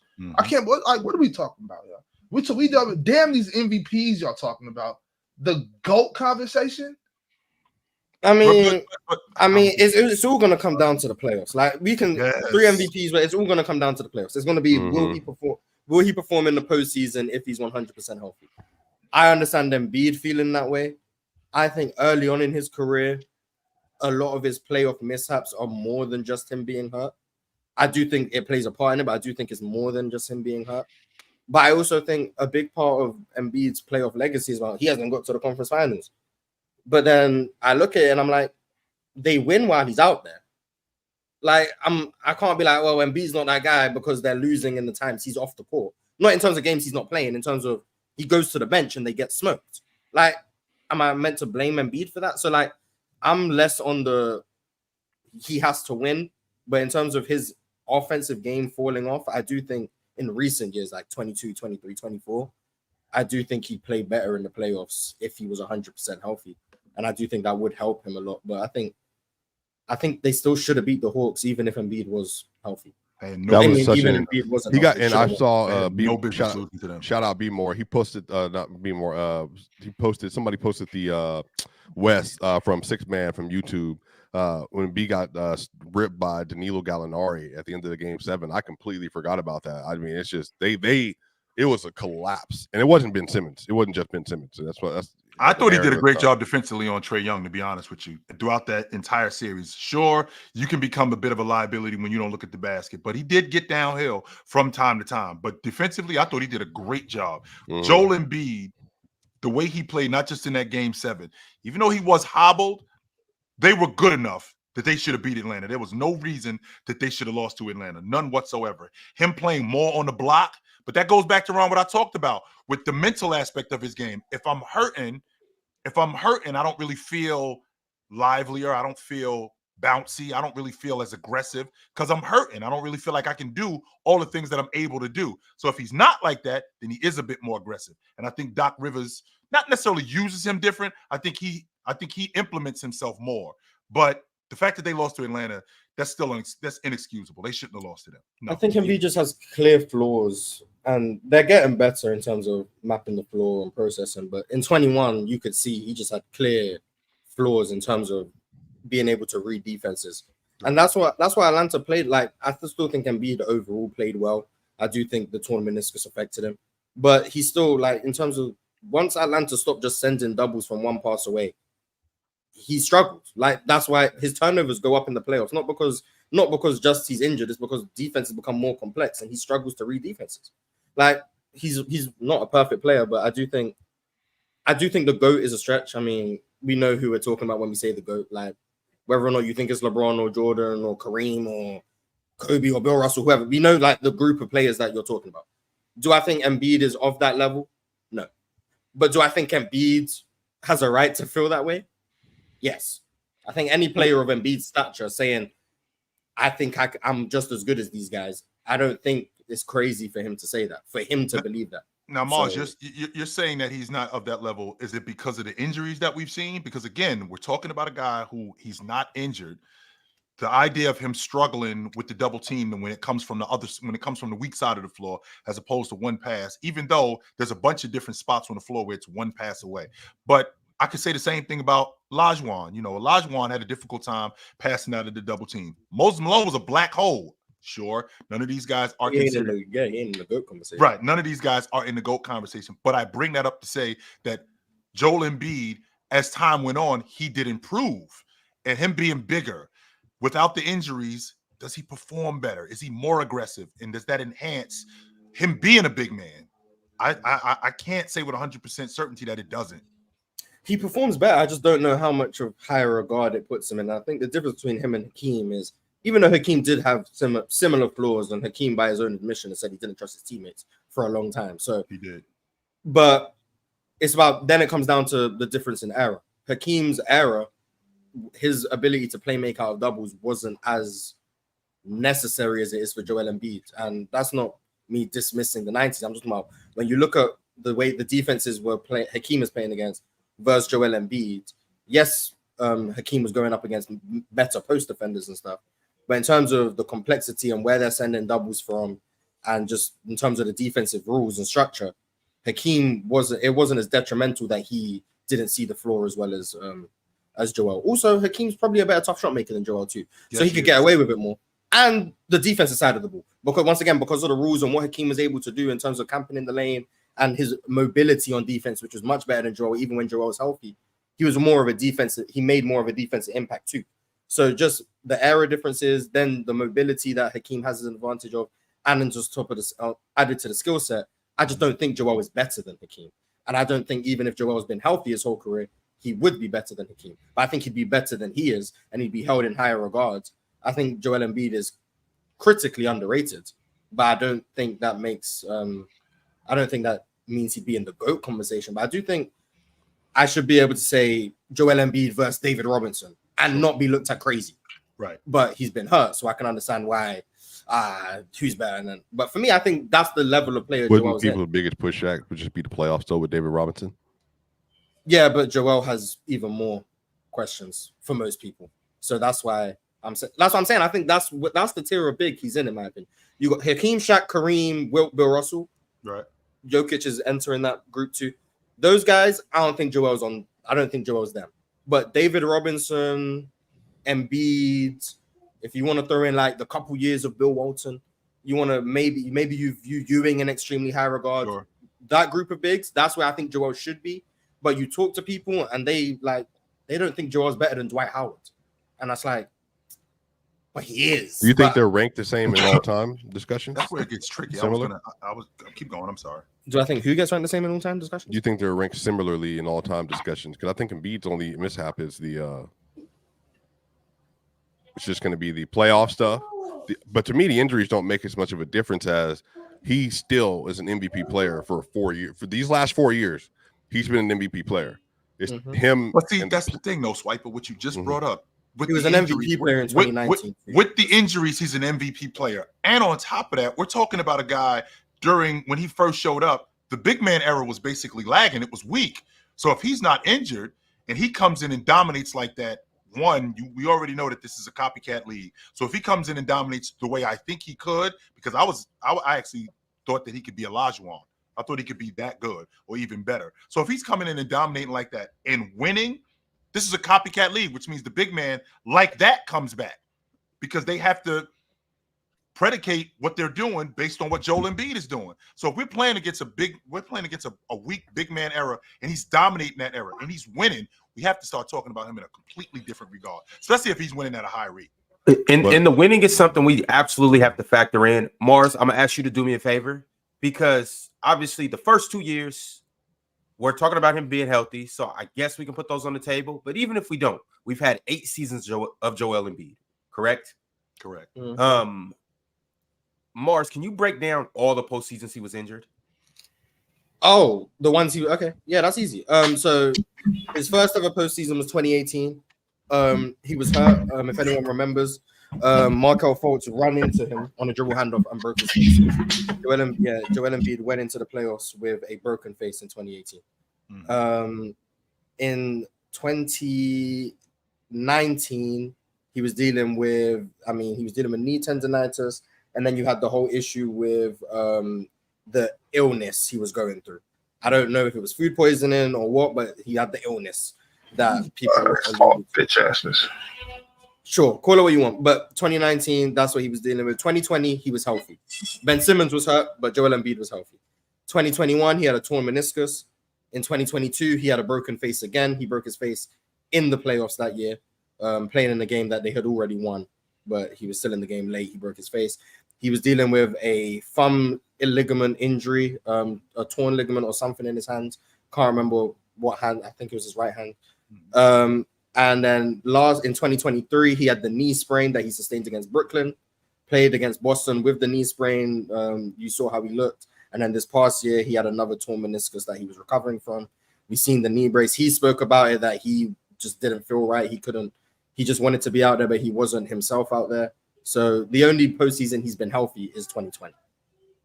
Yeah. And he was awesome in that postseason too, by the way. Yeah, but they got swept by Boston. They did. Boston was just better. He still was solid though. Ox, I know you hate this, but Joel has a ring. Hey, what? Oh, God. Who does? I mean, if you can say people, like, let's name off. But you said yesterday if Tyler Hero is there, maybe the Heat maybe Jokic doesn't have a ring. You said that, right. So you can say the same thing about Embiid. I'm not telling you not to. I'm just saying like we can name off a bunch of people that got rings. Okay. I didn't say don't do that. I'm just saying like I know you're just looking at it like bad tape, but like you've done similar things. That's what I'm saying. I mean, I do it all the time, and I'm also a well-known hypocrite. But I'm saying, like I just maybe he does, maybe he doesn't. You know? What else did Joel Embiid say? They spoke about him having the highest points per minute average in NBA history, and being the fourth highest career points per game player in NBA history.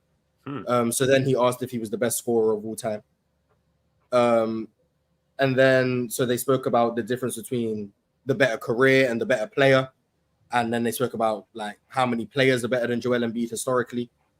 Joel didn't really like say where he stood, but like he was invited in the conversation. Then they asked him who he'd struggle to deal with more, Shaq or Hakeem. He said personally, he doesn't feel he'd struggle with either of them, like in terms of them guarding him. That's what he said. He said what? He said Hakeem or Shaq guarding him, he doesn't feel like he'd struggle offensively. Hold on, no. Wait. Hakeem and Shaq can't guard Joel Embiid? Swiper. Aren't you going to say something right now? No, wait, Ron. When you say they can't, when you say they can't guard him, as opposed to not only can they not guard him, are you saying they can't guard him or they can't slow him down? What are we talking about? No, they can slow him down. Okay, that's the point. They could. Mark. Well, yeah, no one can. That's the point right there. You can. Guys at that level, you're not shutting them down. You're not shutting Shaq down. You're not shutting Olajuwon down, right? You're not shutting David Robinson down. You can slow him down. So the idea that he can't guard, Olajuwon can't guard Joel Embiid. Yes, he could. Now, could he completely stop him and make him irrelevant? I mean, I think that might be something different because he is going to get some of his. He is going to do that. But 35 and 40, I don't see him doing that against making him irrelevant is too far. Okay, yeah, I'm fine with that. Making him irrelevant because he's that level of player. You're not going to make him irrelevant, but right. you can for sure shut him down. Ron, I don't think you understand how good if you're Hakeem Olajuwon, if you're Hakeem Olajuwon, if you're prime Dwight Howard, if you're Al Horford. No, we didn't see that. That's right. Okay, we didn't see that. That's right. My bad. That never happened, Ron. The only thing I'm trying to say with Joel Embiid is we do know he has a heavy diet of jumpers. Shaq and Hakeem are not going to stop Joel from shooting threes in transition. They're not going to stop him from taking that hang dribble and shooting that mid range. I'm sorry, that's shutting him down. That's shutting him down. Not shutting him down. He does that already. If I'm watching him shoot threes, if Hakeem Olajuwon is guarding with a step back, like go ahead and get that up if you want to, bro. Mars, if Joel Embiid is at the long ball line, if Joel Embiid is 17 feet away from the basket and he's doing that all night, I've definitely slowed him down. He'll give you 50. No way. Knock yourself out. I watched him give Rudy 50 on all jumpers. Give me a break. No way. Do you guys know who Joel Embiid is? I do. Yes. Joel Embiid has a great mid-range game. I'm not saying that. I'm not saying that. But if I have to guard you, if I only have to guard you shooting jumpers, right? And a guy like Hakeem Olajuwon, who is one of the better perimeter defenders as a big, playing against Joel Embiid, who isn't blowing by anybody. Especially not Hakeem Olajuwon. He is not blowing by him. I'm not saying that just as my opinion. I am 100% confident Joel Embiid is not blowing by Hakeem Olajuwon. So if I'm closing out on Joel Embiid at the long ball line, I'm good with that. If he's making that shot with a hand in his face all night, Knock yourself out, brother. If he's making that at 17, 18 feet with a hand in his face, with Olajuwon, the defender that he is, and the recovery defender that he is, knock yourself out. I don't see it though, Mars. This No, the I best I'm not mid-range saying shooting I'm not. center of all time, and we're saying we'll live with jump shots. Like, I didn't. No. I'll live That's with jump not shots from the what I long said. ball line, Mars. I'm watching living with it. that. I'm living with the long ball line. I'm living with the 3 ball. I'm living with the 3 I'm ball. living with that. He only shoots like 3 of them. He's not gonna just go out there and shoot 3. Yeah, that's fine. But Hakeem's not gonna watch him shoot middies. Like he's like when you come in, the hands up. But I'm saying like as far as that, I'm not coming out to the 3-point line. Yeah, a hand up. That's what. Hey, who would have thought a hand up is the answer to stop Joel Embiid? Why has no one tried this? It's not just not any hand up. It's No, Hakeem Olajuwon's hand up. It's right. different. Oh yeah, Hakeem's hand. Mars, Yeah, there's a difference between a hand, Mars. There's a difference between a hand up. It's There's a difference between a hand up. No, Bron. There's a difference between a hand it's up. a little bit of all of that, for sure. It's the difference between a hand up and contesting a shot. You can have your hand up and not contest the shot. Olajuwon is not just getting a hand in Joel Embiid's face when he's 17 feet away from the basket. He is in his space. I forgot. He is 100% You in get his in team just got Embiid's magical space. paws. You get in Embiid's like we acting like we don't watch Joel Embiid. You get in Embiid's space. He's getting to the free throw line. Like all of these answers, people have tried it. You get too close to him. He's ripping through. He's up faking. He's bumping into you, getting fouls. Why are we acting like no one's tried this? You don't just, let's get close to him. Oh, yeah, hand up. No, then guess what? Free throws. That's why he shoots 12 a game, because teams tried to get into his space and he's drawing fouls. So now we're going to say that Hakeem doesn't commit fouls, or we're going to say that the refs are just going to give Hakeem the benefit of the doubt all night? No, we're not saying one that. of them have to. No, we're not saying that. What I am saying, though, is I think he's going to be a little bit smarter and recognize who Joel Embiid is. 100% I'm. But then he can't get in his space. So 100%. Well, first and foremost, Mars, I'm not just going to crowd you all night. As a defender, what I'm going to do is I'm going to give you different looks. I'm going to get in your space. I'm going to fake getting in your space. I'm going to get in your space. I'm going to retreat, because I'm going to have you thinking about what kind of defender, how I'm defending you, as opposed to all night long knowing for a fact that when you swing through, that's your bread and butter. You're a foul baiter. You're trying to get to the free throw line. That's why you're trying to get me off the floor. I'm a lot smarter than that as a defender. I'm not going to just allow you to do that. On top of that, I'm going to make you work on the offensive end. I'm going to make you work on the defensive end. And that's going to take away from your offensive game. If you think about it, again, as good as Rudy Gobert is as a defender, offensively, he's not close to Hakeem Olajuwon. And that would affect his game. That would affect Joel Embiid's game if he could score. So if he's running up against a dude like Hakeem Olajuwon, who in addition to being that kind of defender is making him work on the defensive end, it's 100% going to make him struggle.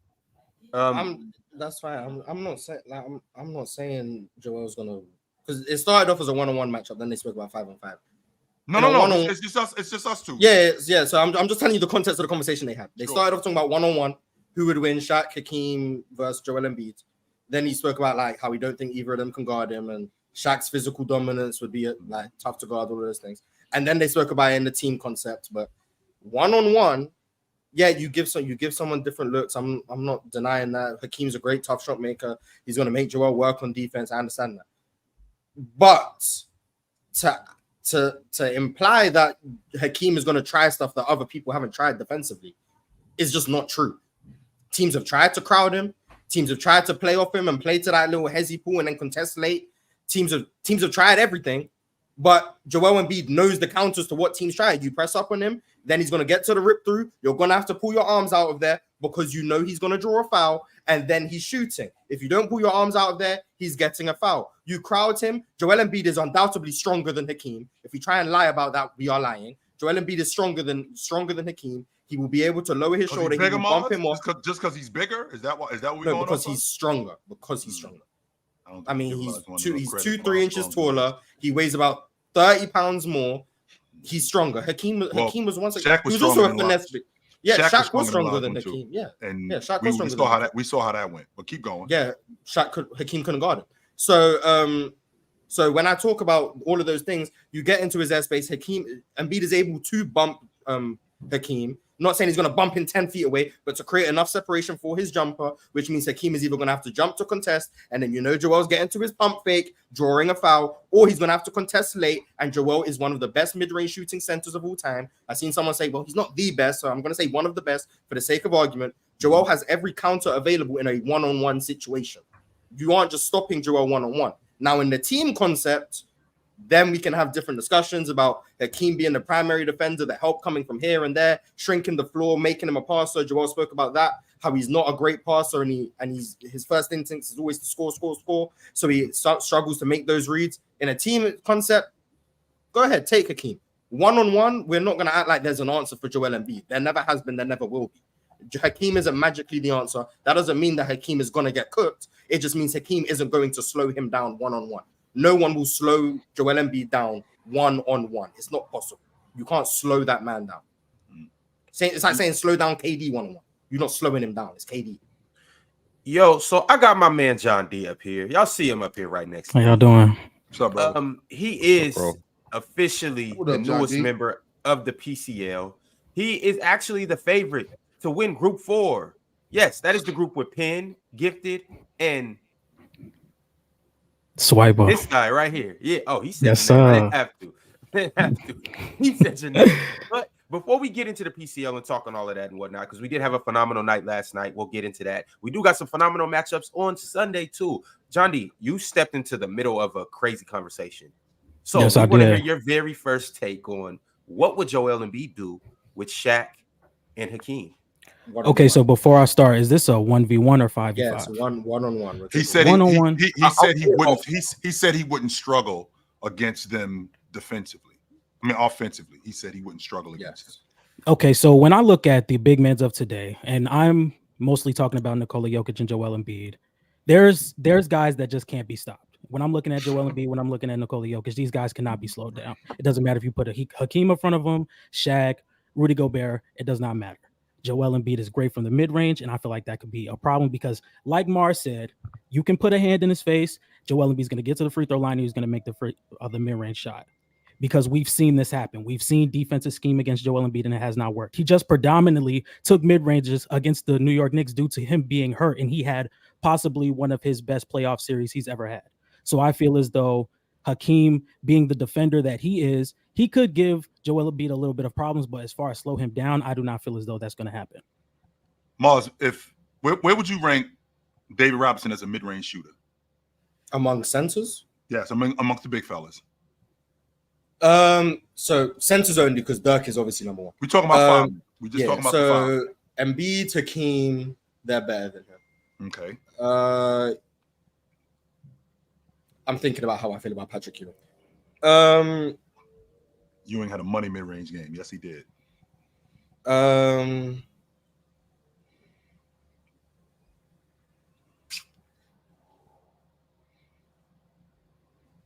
So maybe top 5. Like, was he a better mid-range shooter than Bill Walton? Yeah. Okay. Let's see. How you feel about Ewing? I'm gonna say Ewing was better. So Ewing was better. And the reason why I'm bringing this up, Mars, is because he went to that. And going up against Olajuwon, one of the things that Olajuwon did as a defender was he used his offense as defense. Mm-hmm. And he did that against David Robinson. He did that against Shaq. He put you as a great offensive player. He put you consistently and constantly on the defense. He made you guard. And he didn't make you guard once or twice. He never let you off the hook. Now, could Joel Embiid do that with Olajuwon? I think he could. I 100% think he could, but I don't think he was mobile. I was about to say mobile. I'm sorry. I don't think he was as mobile as him. Not only I don't think he was as mobile as him, the transition player, because Olajuwon also was fantastic as a transition player. So I'm thinking you don't get into transition in one-on-one. No, you don't. I think that's where the separation comes. If we're talking 5-on-5, but we're strictly talking one-on-one, I feel like Olajuwon would have consistently put him on the defense and made his offense his defense, in addition to how good he was defensively.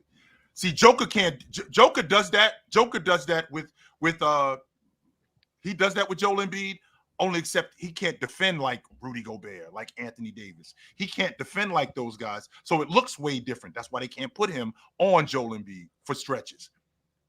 They do. He's the primary defendant on Embiid. Yeah, Joel's the one who doesn't guard Jokic. Yeah, Joel's the one who doesn't guard Jokic. Not saying Joel's not a great defender. Once again, team scheme, which is why I hate conflating the NBA with one-on-one. It's a different game. I hate when people this guy watch this guy, look this guy up. I'm sorry, they shrink the floor. It's not one-on-one. I don't. It doesn't correlate at all. especially in today's game. Now, back in the day when you could go 1-4 flat, I mean, hey, maybe. But now the game is not the same. NBA basketball and one-on-one basketball are not the same thing. So I don't care about that. I don't care. But Hakeem definitely is gonna make Joel work one-on-one. But there's also the part of it that Hakeem was a tough shot taker and tough shot maker. Probably the best ever at the center position, including Joel. He's ridiculous. But I mean, the flip side of that is it's gonna be bailing out Joel in a sense of we know Hakeem's gonna get to a turnaround, we know he's gonna get to a tough shot that he's gonna make, but it's not putting that physical toll on Joel because he's not gonna bang down low with Joel. He's gonna face him up, he's gonna jab, he's gonna get him one way, sidestep, he's gonna go to weird step backs and turnarounds and spins and fakes, but it's not putting a physical toll on Embiid because he's not gonna bang with Embiid. So like it's gonna make him guard and it's gonna be tough, and Joel's not gonna be able to stop him. But I don't think it's gonna have the same effect as it would if he was going up against Shaq one-on-one, because Shaq is just gonna bully you and bruise you, and you're gonna feel Shaq, whereas more Hakeem is just gonna demoralize you with ridiculous tough shots. It's like going up against Kobe for centers. You just see tough shot after tough shot after tough shot, but you go up against Giannis one-on-one, you're gonna have to feel the physical toll that it goes against someone like Giannis. That's where I think the difference between Hakeem and like Shaq one-on-one would be. So Embiid can't guard Hakeem, but it won't have the same effect physically on Joel as going up against Shaq would. And I don't know which one Embiid would benefit more from, but I just don't think it's going to really affect his offense as much as going up against Shaq would, because I don't think you're going to tire Embiid out with tough shot making. You might demoralize him, you might get him out mentally, which that might be a factor. There's always the mental part of one-on-one. It's a real thing.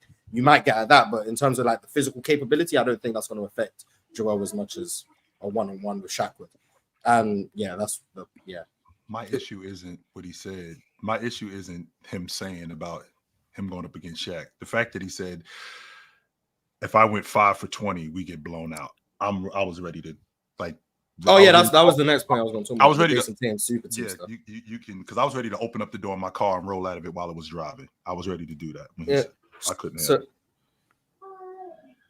Go ahead, March. You got it. So for anyone who doesn't know, this is on Drew Hanlon's podcast. I can't remember what it's called, Check Ball or something. And this is Joel's trainer too. Yeah. So Drew Hanlon makes a joke about like how he gets at Joel talking about Jason Tatum has that 3-0 against Joel in the playoffs, in playoff series, and Joel always responds with, "I mean, if I had a super team, I'd win too." And then so obviously that's just him getting at it like a joking way, like whatever. And then so he talks about, hey, if I was 5 for 20, we lose. And then he'll message Drew in the middle of a game where Jason Tatum's like 0 for 2 and the Celtics are up 6. He's like 0 for 2, up 6, must be nice. And then obviously people are now mad at Joel Embiid for saying those things. I think anyone who has had like that sort of banter between Joel also said he said this to Jason Tatum too. Him and Jason Tatum are close. They work out in the offseason. He said it to Jason too. Like that's just how they banter, I guess. So anyone who's been around, like who's been in those type of conversations where guys like try and poke at you or troll you for something that you haven't done and someone else has done, you respond with anything and anything. Like if I lose to my friends or something, and he's like, "Well, I beat you," I'm gonna start making them. I'm gonna be like, "Well, you only won because of this." Of course. Like even if it's not true, but like we understand that like that's how the banter works. Yeah. But because it's Joel Embiid, apparently you can't have that level of banter, and all of a sudden, oh, you're a loser. Yeah. Like, but everyone anytime has had that type of conversation. Anyone who's lost to their friends in one-on-one or has lost to their friends in anything, if your friend starts talking about, hey man, I cooked you, you're gonna be like, well, you would have won if this and this, or I would have won if this happened. Like that's just how people talk. Joel's just talking how he talks. Like that's like it's not a big deal, but people got mad. I don't think there's nothing wrong with that. Like I think any of us that have played in a league and had somebody that we talk to, or don't necessarily even got to be friends with, but somebody that you might see kind of on the regular or talk to, you're gonna have that type of banter. You're always gonna say, "Oh, well, you wouldn't be shit without them," or something like that. I don't think there's anything wrong with that. I think that's healthy competition. You know what I'm saying? I don't think that's a problem. But I do think that you had Jimmy Butler, Ben Simmons, and all them dudes, You know what I'm saying? It's not like you ain't never had action, Joel. And you know, I think we should definitely point that out. That was one postseason though. Like, Yeah, let's right. not do that. I think it was more Right. than just one It don't matter. It don't matter. Bro, That's- that it still team- happened. that You know team what I'm was saying? one He literally only had Right. one. Joel The does not need the to be Sixers have capping had him good right now. talent. Yeah, the Jimmy Sixers- Butler the Sixers is have had his great talent. best teammate that he's played Yeah, with. but But all he's due had respect, no, opportunities to get But there. don't act like that Yeah, team. the that- Sixers that- have that had great squad talent. wasn't They just dope, haven't bro. got over them. That was a fire team, bro. Like, and mind you, yeah, okay, it might have been that one time, but like it's still a fact. Like Joel had action. You know what I'm saying? And They had more than one didn't get it opportunity. done. I don't think- 2023, they were up couple 3-2. Yeah, 2023, Right. they were up 3-2 on Boston. Right. They had They a had a shot. couple Like, chances, bro. they Did I, had the did, I, chance, for sure. did I not watch Kobe Bryant go 5 for 20 in Game 7 and they won? Did I not see that, or am I losing my mind? 6 I just for want to make sure. 24. Did I not see him go 8 for 27 and Oh they still damn, win? chill. You trying to start some shit? No, Yeah, I'm not. No, No, I'm but not. I mean, The it's point not that- just that. I the- mean, the- Joel's the- won the playoff people games ain't gonna for like his this, chill. Joel's- You hold No, Kobe accountable. the point that I'm making is I watched him go 5 for 20. I watched him go 6 for 24.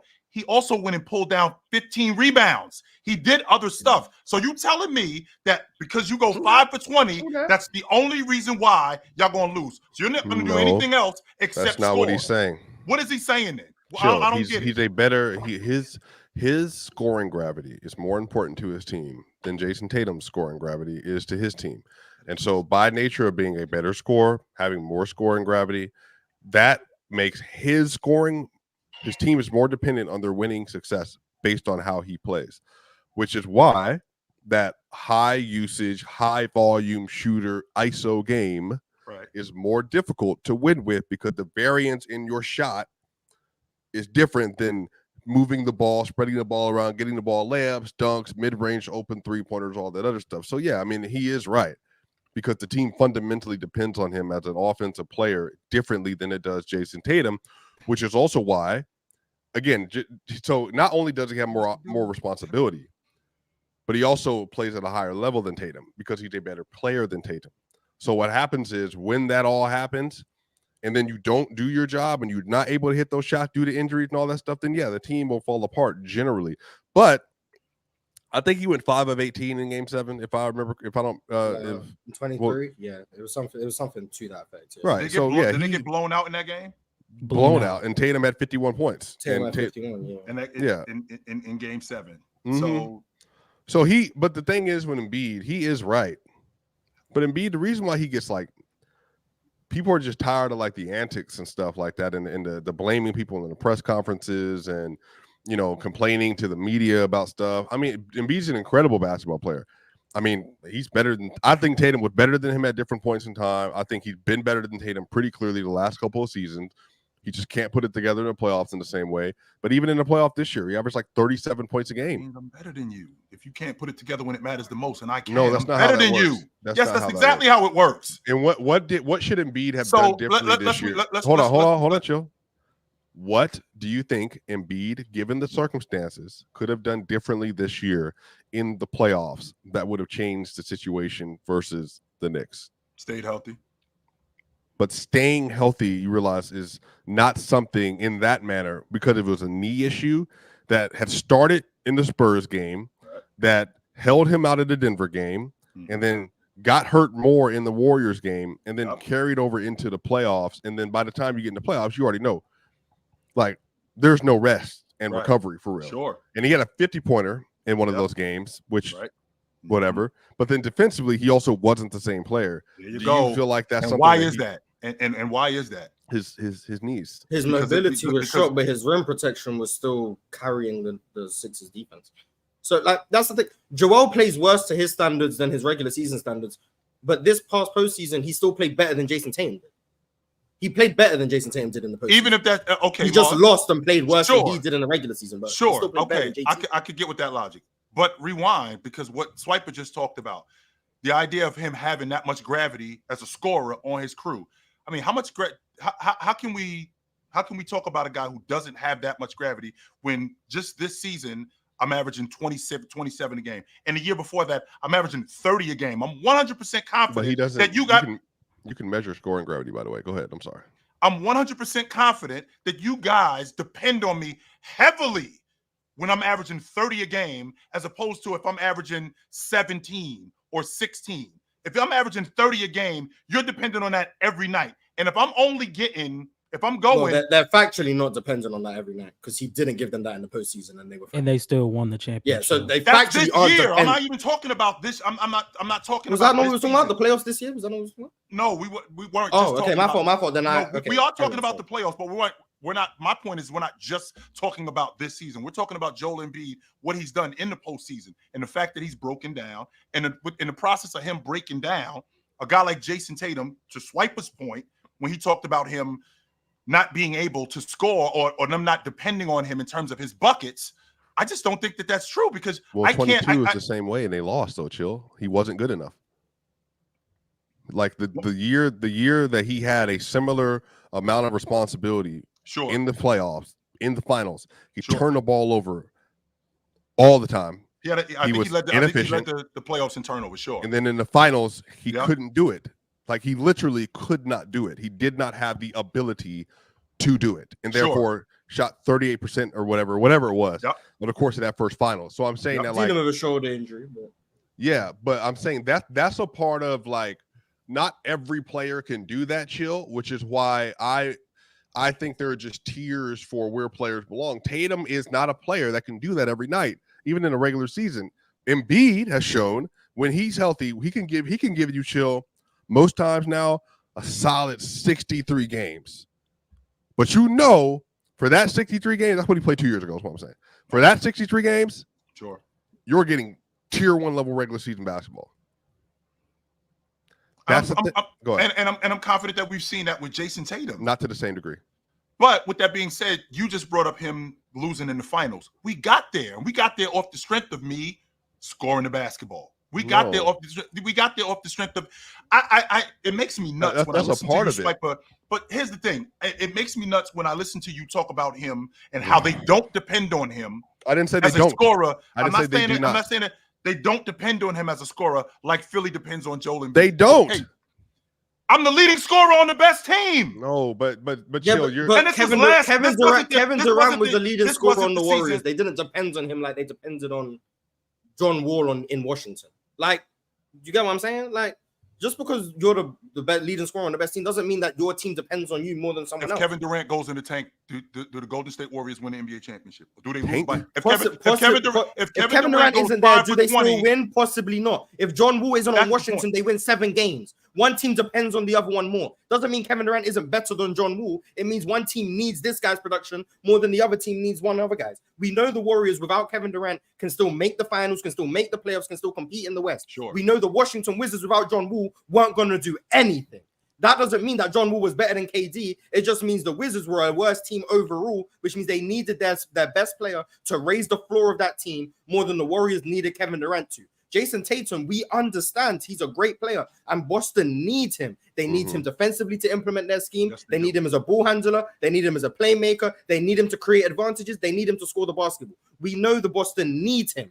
But what we should all unanimously agree on is Philly needs Joel to have success more than Boston need Jason Tatum. You've said it yourself. Paul George, I don't care. Tyrese Maxey, I don't care. Reggie Jackson, I don't care. Everyone else on Philly, I don't care. It all rides on Joel Embiid. The reason you believe that, the reason I believe that, the reason John D believes that, the reason Ox, Swiper, Ron, the whole chat believes that is because we know Philly can't do anything without Joel Embiid. Boston can do something. Will they win a championship? No. Will they go to the finals? Probably not. But they can be competent. We watched Philly play without Joel Embiid. This year, they were below 500. They are an incompetent basketball team without Joel Embiid. They need him. Boston don't need Jason Tatum to be a competent team. They need him to get over the top. They need him to be the best team in basketball, but they need Jaylen Brown to be the best team in basketball. They need Derek White to be the best team in basketball. They need all of them to be the best team. Sure. But Philly need Joel Embiid just to be competent.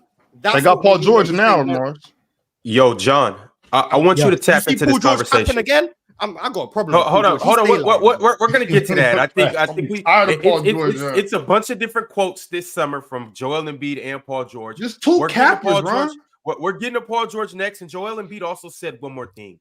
But as of right now, John, I want you to chime in. Before you do chime in, though, you guys make sure that you subscribe, like the video, and become a member as well. Shout out to everybody in the chat. The chat absolutely clears, and you guys are going crazy right now. Oh, and one more thing. Mike. Go ahead, Joe.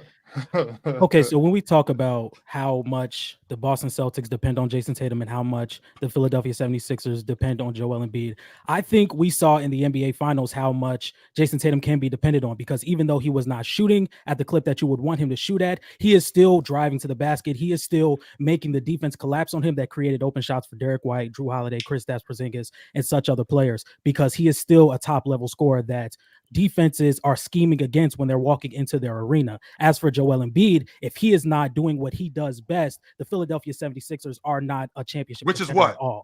Which is what?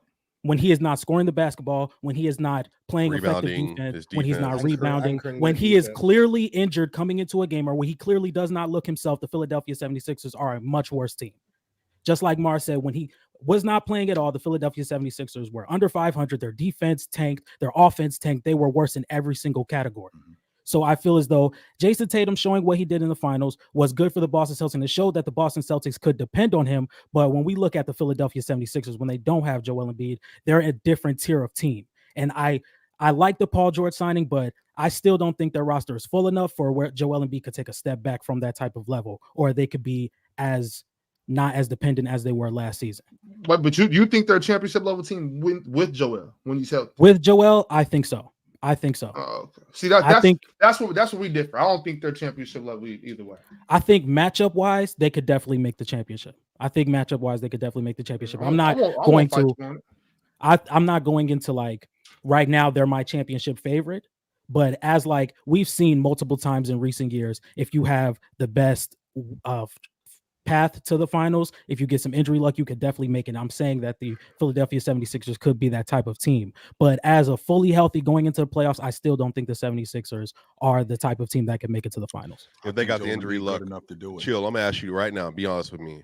If the Philadelphia 76ers with Embiid, Maxey, and them were intact, and they got the run that the Celtics just went on, I think no he's good Jimmy. enough to do it. I think he's good enough to do him alone. If he's healthy, I think he's good enough to do Who? it. Embiid. Yeah. I think he's good enough to do it. Right. So situational, we agree then, like that. If the situation had changed for Embiid, but again, I'm also not trying to completely throw out Embiid's failures because a lot of that is on him. So it's injuries and a situation, 1000%, and there's always context. But on the other end of this as well, like he also has failures and stuff as well. So I think this is just holding into context that when Embiid is talking about this Tatum thing. Chill, you don't think Tatum is as good as or has more responsibility than players like Jokic, Giannis, Embiid? I don't think you think that. I don't know. I think Embiid is more responsible as a scorer. That's it. And a defender and a rebounder? No. Wait. You don't think Embiid has more defensive responsibility than Tatum? I mean, don't we play in it? You guys have already said this to me more than once, more than twice, more than 3 times about how this league is so perimeter oriented and it's tougher to guard on the wing than it is to guard in the post, even though I think it's tougher to guard on the block than it is on the wing. But the fact that Jason Tatum being switchable, having to guard multiple positions on the wing, having to stop in transition, having to rebound, do all of those different things, in addition to having to switch and guard on the block, where he had to guard not Derek Lively, but the other big Gafford. He had to guard Gafford down low. He had to guard all of these guys down low. So with him having to guard all of these guys down low and guard on the perimeter, plus be a playmaker, plus be a distributor, plus rebound. I mean, we're talking about a guy who had to do all of these things in addition to scoring the basketball. Now you're just talking about Joel Embiid, who I'm not a big fan of Joel Embiid as a rebounder. I think he could be a better rebounder. He's still a better rebounder than Tatum. Because I'll give you that, sure. Wait. Hold on. I'll give you that. This ain't a conversation. I'll give you that. 100%. He's a better rebounder. Sixers. Well, if you don't think rebounding, but you wanting to say Tatum, you know what? No, I wasn't. No. You wanted to. No, I don't. I just think that. No, I don't. No, I do not, Ron. I don't. Fundamentally, he was gonna say Joel is only a better rebounder because he's bigger. Yeah, that's what he was going to say. What I'm thinking is, I've always felt like Joel Embiid should be a better rebounder than what he is. That's where I'm at with Joel Embiid. But you Like we shouldn't even cannot. be having this conversation. You are with him a and Jason Tatum basketball at a player, rebounder. chill. You cannot sit here and look me straight in the face and tell me you're watching Embiid and the Sixers play drop coverage at the level, pick and roll, or when there's a driver within 6 feet of the rim, that Embiid is not having more defensive impact on the court than Jason Tatum is. As good as Jason Tatum is, one of the elite level wing defenders in the league, he does not offer the paint protection. He doesn't offer the pick and roll defense that Embiid does. He doesn't even have the gravity around the rim to deter everybody, including other bigs, from shooting the ball or guards driving by him like Jalen Brunson and them. They're gonna get the shot block. Like, again, Embiid's not my favorite player, but he's one of the best when he's able to engage. One of the best defenders in the league. Tatum is not that. He's never been that. He could become that, but even then, like Tatum is a great defender, chill. But like putting him in an Embiid conversation in terms of importance, it's just. But that's what I'm telling you. Tatum's a better playmaker than Embiid. No, that's no question. Is I think playmaking only on one side of the ball, or it's on both sides of the ball? I think that if you're asking me about defensive playmaking, I think that Embiid is not as handsy, nor does he have as much movement as Tatum. So you could say Tatum's a better defensive playmaker. I think alone Embiid's a better defender. But offensively, like Embiid's a much better scorer. Chill, just to be straight with you, he's a much better scorer than Tatum is. He has more scoring gravity. I won't argue that. Yeah, and then but passer, it's Tatum. Driver is Tatum. But free throw, like even the free throw line stuff, that's all Embiid. All that's gonna lean Embiid. All of it. All right, fellas. Let's keep it pushing. Like I said, we got a couple more Joel quotes and Paul George quotes. But before we get into that, like I said, I got my man John D up here right now. How you feeling today? I'm good. Okay. John, do you happen to have a top 10? Top 10 in the league right now? No, all time. All time. Okay, so number 1, I got LeBron James. Number 2, Michael Jordan. Number 3, Kareem. Number 4, Magic. Number 5, Kobe. Number 6, I have Tim Duncan. Number 7, Shaq. Number 8, Hakeem. Number 9, Larry. Number 10, Bill Russell. Nice. Can you repeat the top 5? Sorry. Top 5, LeBron, Jordan, Kareem, Magic, Kobe. Okay. I didn't hit. Really not mad at it. Okay. Really not mad at it. Hmm. Any I don't know his discrepancies? criteria, but I mean, I had to the criteria first before I say what I disagree with or whatever the case. Okay. But overall, at face value, it looks solid. Sounds good. Bill Russell was snubbed, but other than that, like he should be number 1. But other than that, yeah. Technically, Wilt was snubbed, but No, he wasn't. No. oh, okay. All right. Moving along, we're gonna talk a little bit of PCL.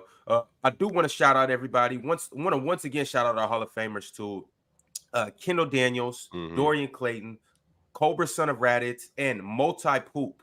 But Multi Poop went to the courtroom and he wasn't really feeling that, so he decided to change his name, and he is now Multi Kenny. He said, after Ron said my kid's channel's name, time to change. Oh, is that who was on Graveyard Shift last night? Yeah, I think so. And Kenny? Oh, shout out to Kenny, man. Shout out to Kenny. Intelligent young brother too. Yeah, shout out to Kenny, man. Pulling up to Graveyard Shift last night. Shout out to Mars pulling up to the Graveyard Shift. That's what's up, Mars. And you gonna mention it now? Yeah, you gonna mention it. It's the early morning shift. Yeah.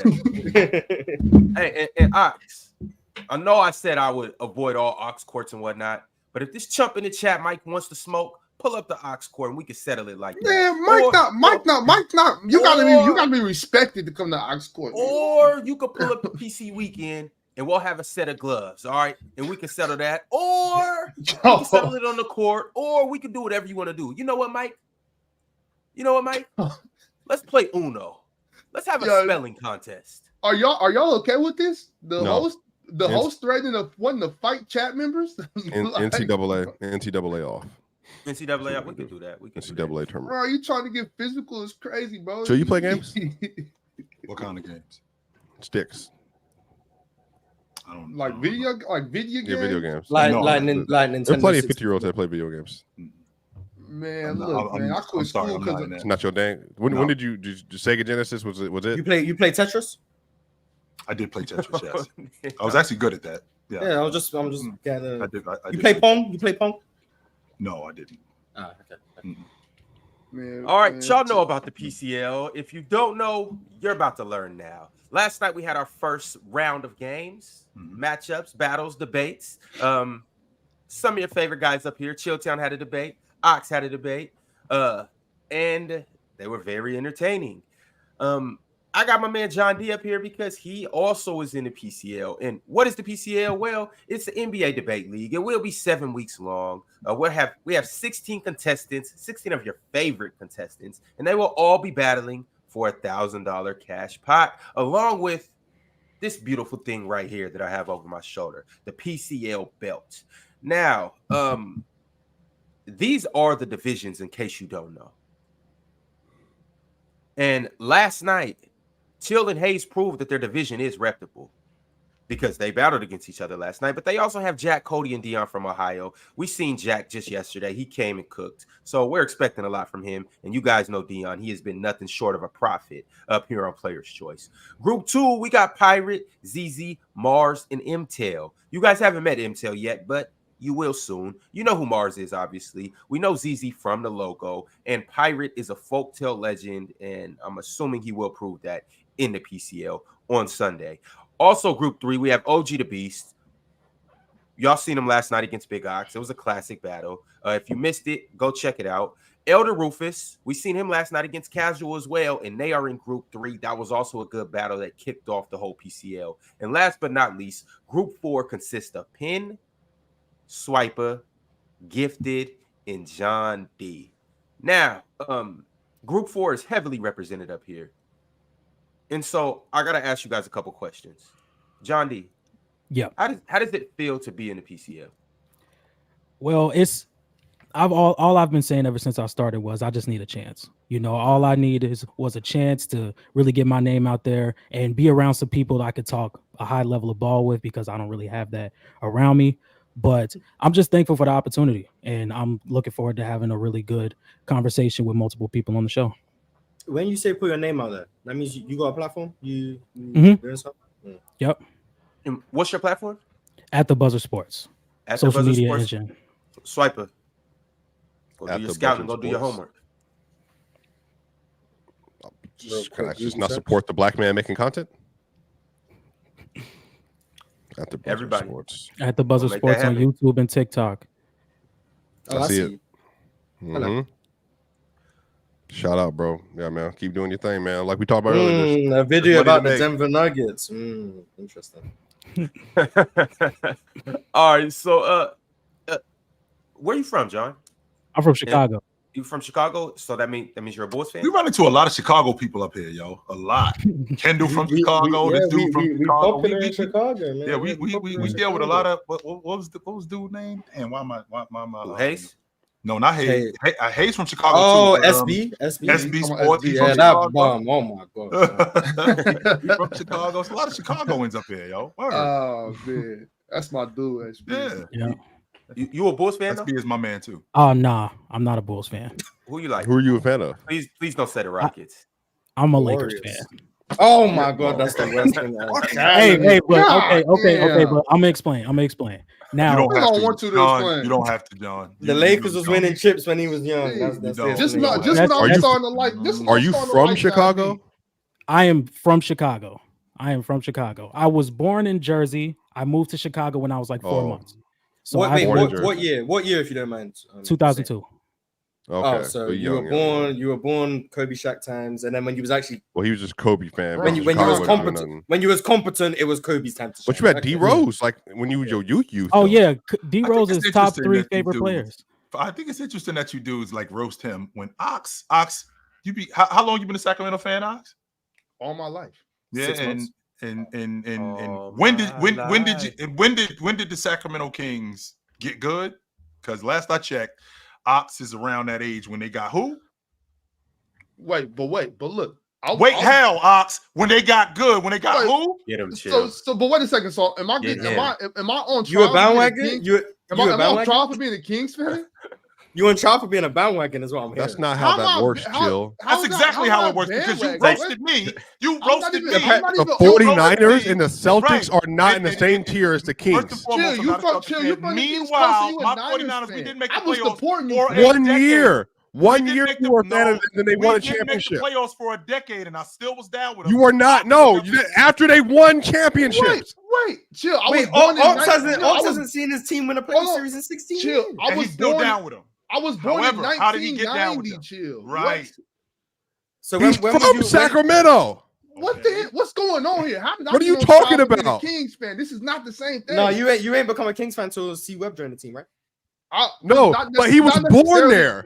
Not necessarily. Ox was born in LA. I was born in LA. Got him. Yeah, but I'm saying, but you were born in Cali. Cali. I'm from California. Don't do that, man. Look, what I'm saying. All I is, gotta what I'm do is- saying- Cali a big place. Yeah, but That's what a I'm fact, saying- Morris. Wait a second. Wait a Jeez, second. what Wait a you mean second. you Chill. believe I need to know what's the Sure you wasn't a criteria. What Clippers you're fan? talking about. This isn't even the same thing. I'm, Yeah, it's not the same. He from Chicago and he a Lakers fan. Right. What? That's And it how just the so ball happened rolls. that That's how the his ball rolls. his How did you formative become a- years was the years Kobe was going crazy winning chips. I just became. I just Hey, became. I've heard I this became- multiple I just times. became a Kings fan because Because it's you true. know, Let's be honest, it's true. It's true. Like, You became a I'm Kings also a fan. Steelers fan. because So I'm it's- from. Yeah, because I'm from here. This Like, is from the Sacramento. lowest It has point nothing to on do with it. players' choice of just your because I career. like it. You know, really, I'm gonna tell y'all the truth. It's not C Webb that made me a Kings fan. I think I was that's what it was. That's no, what no. I think I'm it was. gonna tell you the truth. I'm gonna tell you the truth. It was Jay Will. Like, you know what I'm saying? Like, I can respect that. I always liked the Kings, but like, as I start going, you know, watching more, and I'm like, I really got excited when Jay Will came through and was doing all that. And obviously, Chris Webber had a lot to do with that. You know what I'm saying? Yeah. But you know, I was a fan. I was a fan of the local team. Most people Mhm. around me was Kings fans. But my family are Lakers fans though. And I just knew I couldn't go there for some. I just knew always hated the Lakers. You know what I'm saying? Always hated the Lakers. But I don't understand how I'm on trial. I don't right think now. it's the same for Ox. I don't Chill, think but it's where the same. did the comparison come from? You're from Jersey and you're a 49ers fan. Right. Like that doesn't. That's you in the same boat as him. That's John. No. And this is the other thing. If I was from Chicago, first off, y'all think I'm loud, and I'm from Denver. Y'all just imagine if that my formative year, me and Ox were born in the same year. If I was born and Michael Jordan was in my city and I had 6 championships, you would never hear the end of it. I would be Chicago everything. I'd be Right, blood and mine's- red we hear it Chicago every day. everything. All And the mind time. you, Swiper, I'm happy you said that, Swiper, because as a youngster, like I was Scottie Pippen all the way. You know what I'm saying? Chicago Bulls, Scottie Pippen. That's what I was on. But then I'm like, when I got to choose a team in Sacramento. I can't that- believe this right now. How did I get thrown in? Yeah, this? being called a bandwagon Kings fan is. But even though, but look, this is the I said thing. it because I'm figuring how Ox got on with the Sacramento Kings. Like he No. said that he'd been down Because with them he forever. was in Cali. Even though when he got on with Serious. them, they had just got Weber But John, but here's the and other Jason thing. Williams. Yeah. Here's the other part of this. That's okay? the point. Yeah, but I is- don't. But see, with that being said, too, Chill, I don't know nothing about like at that point. I don't know nothing about the Fab Five. You know what I'm saying? Like, Right. I'm not really hip. You're in the third grade. You know what I'm saying? Yeah, I'm not really hip to see. Right. Webb You didn't like know that, you about what the I'm saying? Fab Five in the 3rd grade? No. No, Ox, I know your family. I wasn't in the I- 3rd grade, Ron. I wasn't in the 3rd grade. I was born in 1990. That was like 94. Oh, I thought you was born in Yeah, the 1980. 5'5", he was like 3 Like, years old. bro, I wasn't in the 3rd grade, bro. I'm not. I wasn't hip to none of that.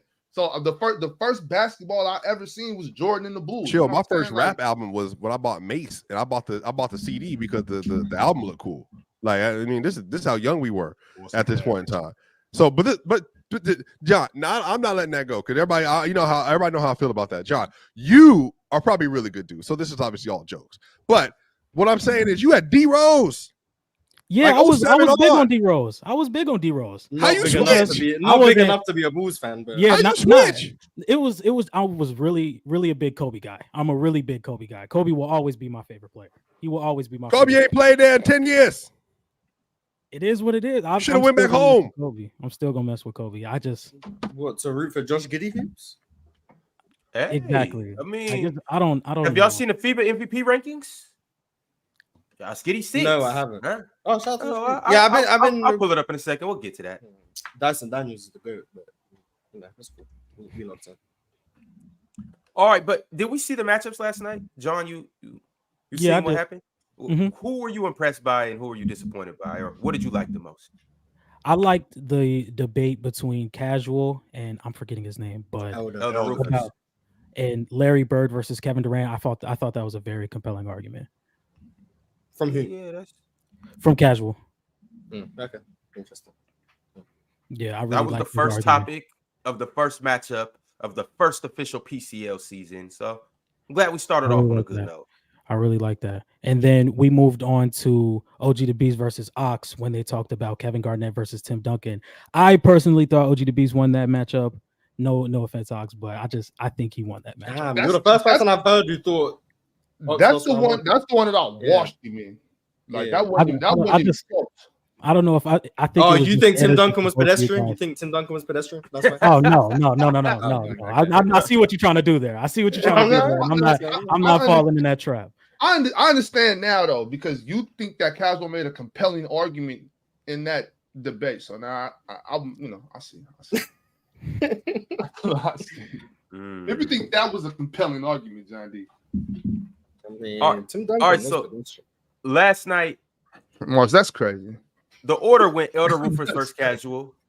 Fellas, I want to hear how you guys all felt about Elder Rufus versus Casual. I was late to watching because I fell asleep. But when I rewatched it from the start, I had to put it on 2x speed though to catch up. So the first round was a bit of a blur for me. But if I had Casual winning it at the time, but I can't tell you the reasons why I had Casual winning. So I probably have to rewatch it. Maybe my mind will change. But I can definitely talk about the Steph and Allen Iverson topic. Casual, I think, won that one convincingly. The Steph and AI one. Elder going down, obviously having to take the rabbit hole of the cultural impacts from Allen Iverson, but Casual just going down the way the game has changed and how teams are changing their strategies, but also the youth are just there. It's all about the three now. Like that was a hard argument to come back from. And then Elder making it so much about the business side of the game, but then having to try and cling on to, well, Steph actually made the game worse. Like, even if you think he did make the game worse, that wouldn't change the fact that it's about the impact he's had. Whether or not the impact is negative or positive doesn't mean that he hasn't had a bigger impact. So I feel like that one was it was unfortunate. I think Casual won that one. I had Casual winning 2-1, which means I'm pretty sure I had either Elder winning the first one and Casual winning the last two, or Casual winning the middle rounds and Elder winning the first one. But I'm pretty sure I had Casual winning round 2 and 3 and Elder won round 1. I'm pretty sure that's what I had. But I think it was close. I think it was 2-1, but the first 2 rounds were very close. And the last one was a wash for Casual. And before we go any further, I want you guys to know, in case you're not able to watch the PCL live, that's okay. Your vote will still matter. So obviously we do the live vote after every round, after every topic, and that determines Latest Swiper. Oh, she all Horrible. All right, Swipe. Convenient. Swiper leaves when we about to start talking about Group 4 and Sunday. Yeah, that boy ducking. I'm telling you, he ducking something. But well, he got to face Gifted, and that's not a sweet battle. Oh, never mind. Never mind. But chat. So if you watch it live, obviously you'll be able to vote live on the poll and determine who wins at that moment in time. But that's not the end all be all. We are tallying all votes from beginning to end. So we'll tally the live vote. If you go and watch it after the live video is done, so let's say you go watch the battles from yesterday, tomorrow, you can still determine or cast your vote on who you think won each battle. So you can go and say, I got Elder Rufus up 2-1, or I got Casual in a sweep, and those votes will be tallied, and we'll continue to tally everything throughout the remainder of the season. So voting doesn't end until after the very last matchup on week 4, after the whole thing. And then we'll go in, we'll tally up all the votes live on the video that's posted afterwards, and even on some of the clips that we post too. We'll tally up some of those votes, and then we'll use that to determine the seeding at the end of the whole thing. But the next matchup we had was OG the Beast and Big Ox. Big Ox, I'm going to give you the floor right now. Do you want to speak on this battle? Yeah. Oh, yeah, man. That was a hell of I like that. That was fun. I feel like me and OG, we got it in, man. We were scrapping. You know what I'm saying? I left bloody. He left bloody. You know what I'm saying? I for sure touched him up, and he threw some haymakers, no doubt. Honestly, I think that was about as even as it gets. I think I lumped him up pretty good in that first one. The second one, was fairly even. After I mean, honestly, after I went back and watched it though, I think I for sure got that second round, but it was very, very close, very close. And then the third one, OG got at me. You know what I'm saying? He got at me. With that being said, he only got at me because I know I can't win a debate against James Harden in this day and age. You know what I mean? It's really hard when we talk about scoring. When I go back and look at it though, bro, I got that yesterday for sure. For sure. One thing I look at it is like, if you can take something that I don't agree with and try and sway me towards the other side, that's how I would vote. To be completely honest. So it's like, there may be a take that I don't necessarily agree with, but if you can even give me, like, put me in the path of changing my like thoughts on it, I would vote that way. Yeah. When I'm talking about the quote, when I'm talking about the voting situation, I was more so focused on those first two battles just because I just knew there was no way that you know, I'm not winning the James Harden versus Tracy McGrady scoring debate in 2024. I know Ron gave the chat instruction, but come on, bro. Not without the error tax formula or not. That's not gonna happen. And Morris has really been holding that formula hostage. I've been asking for it for about a year now. He's holding that formula hostage. So that's okay. But honestly though, Ron, I think I cleaned OG up in those first two rounds, no doubt. But hell of an opponent. You know what I'm saying? Like I said, hell of an opponent. I really enjoyed that. I can't wait for next week. See who I got. Yeah, I told y'all. Go ahead, Chill. Me and him always have gone back and forth with that Tim Duncan logic. Never could he still can't tell me that Tim Duncan was overrated. Name one player in the top 10 that's 18 and 10. Bill Russell, he was 15 and 22 for his career. Yeah, 22, 22 rebounds. That's not 10. What are we talking about? He's 15 and 20 for his career. So yes, we do. Me and him, we used to do this all the time with that. He couldn't sell me the Tim Duncan was overrated logic. We tried to do it. Tim Duncan was way more. I think he was way more portable at that time because he could do everything that was necessary in order for them to win. Tim Duncan was not just a system player, which is what he was trying to sell, that he was just a system player. He showed you need buckets, I can do that. You need me to take a step back and be a screener and be a defender, I can do that. You need me to run the floor, I can do that. Whatever is necessary in order for me to do, I can do that. He proved that when he averaged 25 and 12. He proved that when he averaged 23 and 11. He proved that when he did all of those things. He wouldn't be able to prove that if he didn't do any of those things. And just to say that he was just a system player, even though every last one of these dudes, not some of them or most of them, all of them play in the system. Jordan played in the system. Jabbar played in the system. Magic played in the system. They all played in systems. So they're all system players. It's just a matter of how you utilize in that system, how well you do in that system, because this ain't just, give you the ball and get out the way, because we've seen how that basketball works. Yeah. That basketball doesn't work. No, we need a system in order for us to win. And you know what though, chat? I'm not don't let me, because I know there's a live vote. I'm not trying to sway nobody, you know what I'm saying? I know that I get to be on the panel and OG the Beast is not. So I'm not trying to, campaign further for your live vote, but I would advise you to go back and rewatch that second round. Go back and rewatch that second round. You know what I'm saying? Because sometimes in live time, it's harder to vote.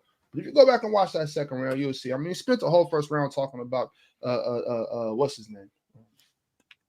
What bothered me? Sam Presti. Sam Presti spent the whole hour not talking about Sam Presti. Respect 46-year-old Sam Presti, young cool. But what bothers me was him calling Tim Duncan's 18 and 10 pedestrian and then ignoring that KG from the moment he got to Boston was never 18 and 10 or better. Like his whole second half of his career, by the same logic, would have been called pedestrian. So that's what bothered me, because like KG 08 was 19 and 9, 16 and 8, 14 and 7, 15 and 9, 16 and 8. Like you'd have Duncan to call was KG, way better than that. Yeah, you'd have to call KG pedestrian by the same logic. That's what bothered me. It's like, why would you call Tim Duncan pedestrian? Trying to make the argument for KG when at the same period of time, KG was doing the pedestrian numbers too. That's where he like really lost me. But Ron, if we're gonna consider SGA to be part of a young core, next time just let me get the King so I can argue for De'Aaron Fox and Keegan Murray. All right. That Tim Duncan logic is the only thing, and like I told you, Ox, my man know what he's talking about. It's just the Tim Duncan logic is the only thing that I didn't agree with him. Other than that, yeah, I mean, I think it's like real. Keeping it real. I mean, I think there's a little hype going on, but shout out OG. Mhm. I mean, it was close. Sir. I mean, I think for most people, John is the only one who I've heard who said that he won the KG one. Most people have Ox winning the Tim Duncan one. Most people have OG winning the T-Mac Harden one. The second round, it was 51-49 on the poll last night. That's the one where it's like, it really goes either way. I think for most people, I know I had OG winning it last night, but I did rewatch it last night on the graveyard shift with Ox. Listening to some of the things that OG didn't say, and then some of the things he did say, I think you can make the case for Ox's argument, but I do think it has to start with whether or not you think 26 is young cool or not. I don't think I'm in the place to vote and say, well, I think Ox won because 26 is too old.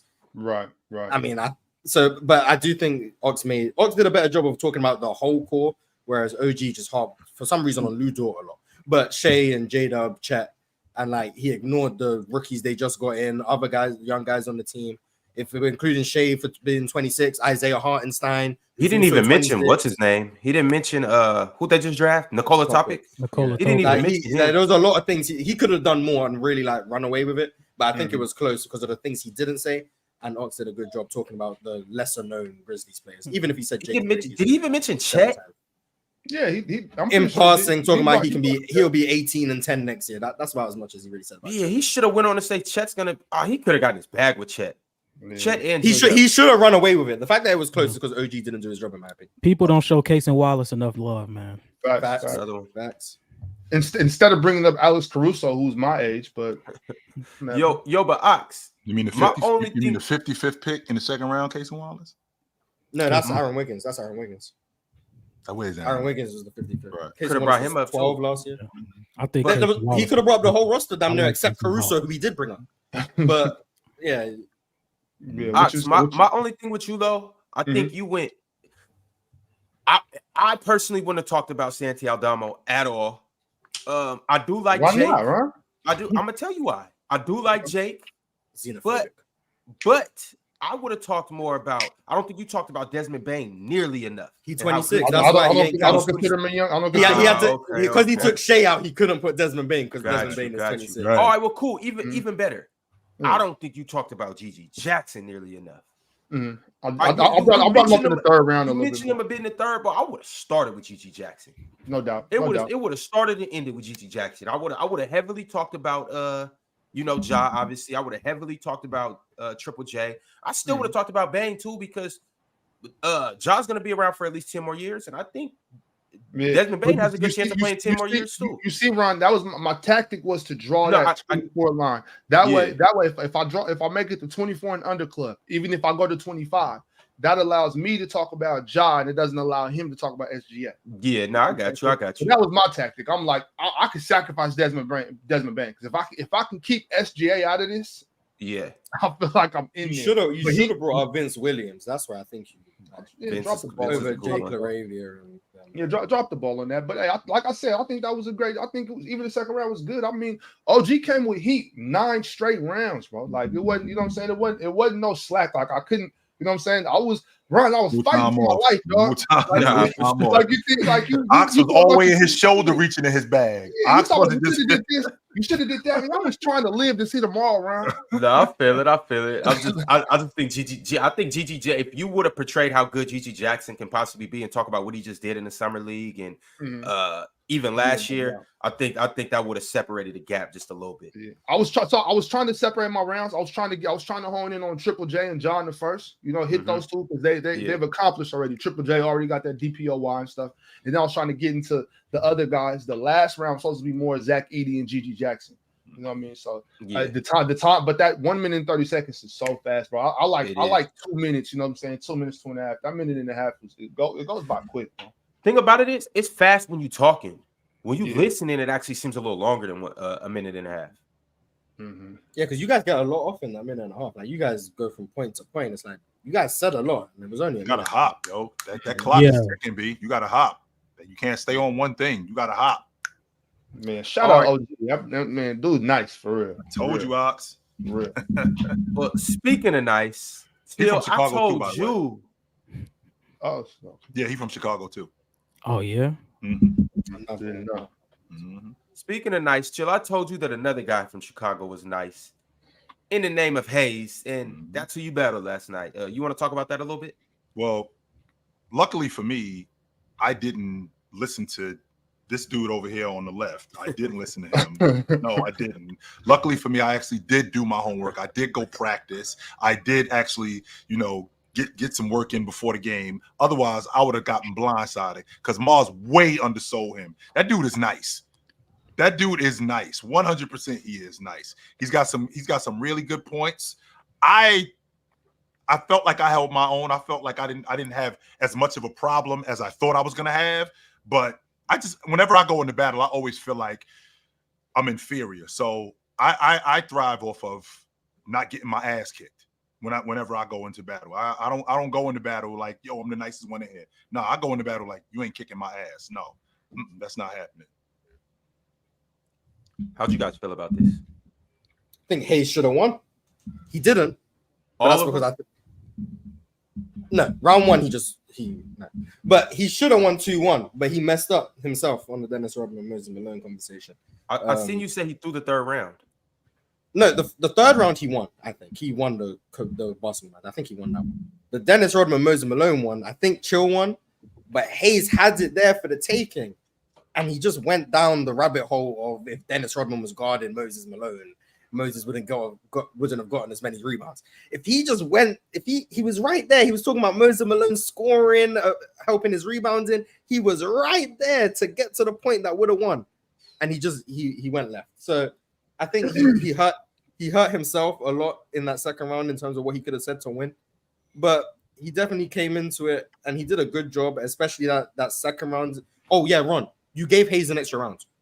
100% on the last one. Yeah. You gave him 4 goals. Do better. We only had 3. We only had 3, and you gave him 4. Yeah, but the thing about that, flip out on you like ticket, like you got to go again. Like, what are you doing, Ron? I was about to flip out on him, but no. Sure, the thing about that though is sometimes you can say too much in the debate. Now, honestly, he ended up hurting himself in the next round. Mars talked about it yesterday. Don't focus on what the last person said. Don't focus on the last word. But in that particular situation, that was without that extra round, I think he would have had a better chance to win because that last round he basically just said the same thing again with different words. But like he could have won, especially when he started talking about the pace and how pace adjusted. Dennis Rodman was averaging more rebounds and how Moses Malone's best season wasn't as good as Dennis Rodman's worst. Like he had it right there. It was right there. And I feel like Chill did a good job talking about how Moses like revolutionized the game. He hit me. Even though I think you just said, Mars. But like, yeah. What you just said, Mars, with the pace of the game, bam, that was a shot right in the rim. That was like he's got him. Like all he got to do is just see it through.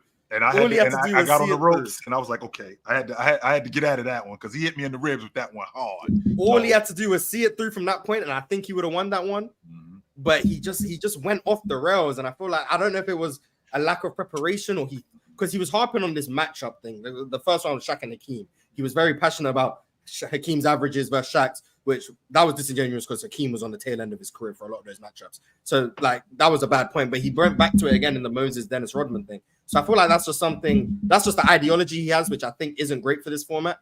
But he was right there. He could have won, but he sold it. And then the last one, I think he did win.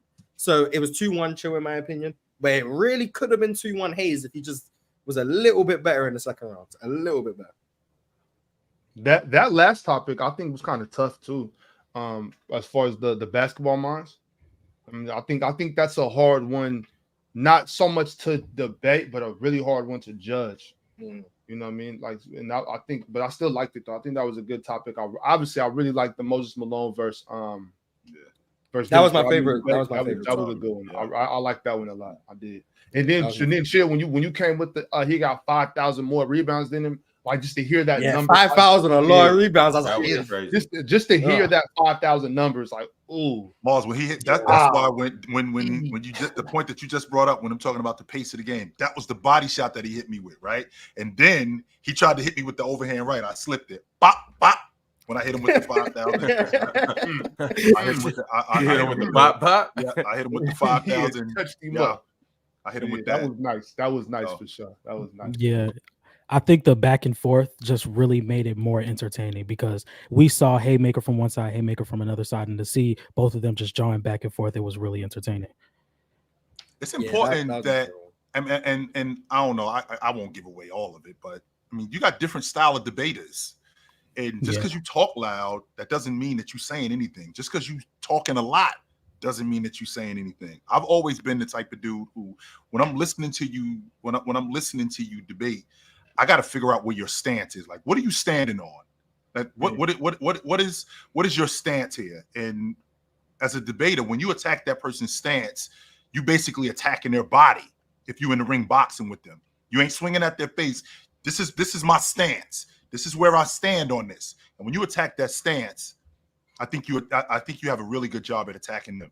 And also, and I said this yesterday, I mean, whenever I'm talking about whenever I'm bigging up another guy, like bigging up Lajuan, I don't need to talk about the other dude. I don't. Right. I never really felt like I had to do that. I always equated it to the ex-boyfriend. If I'm trying to get with honey, I don't need to talk about the dude you was with before me. Mm-hmm. I'm here right now. That's who I'm talking about. Ron, if you so for the debaters up here, Ron, if you had to compare our debate styles to a player in the league, who would we be, Ron? Who is Mars, Ron? Mars today. Mars today. Honestly, and maybe not even today, but Mars is like yesterday, Steph Curry. Yesterday.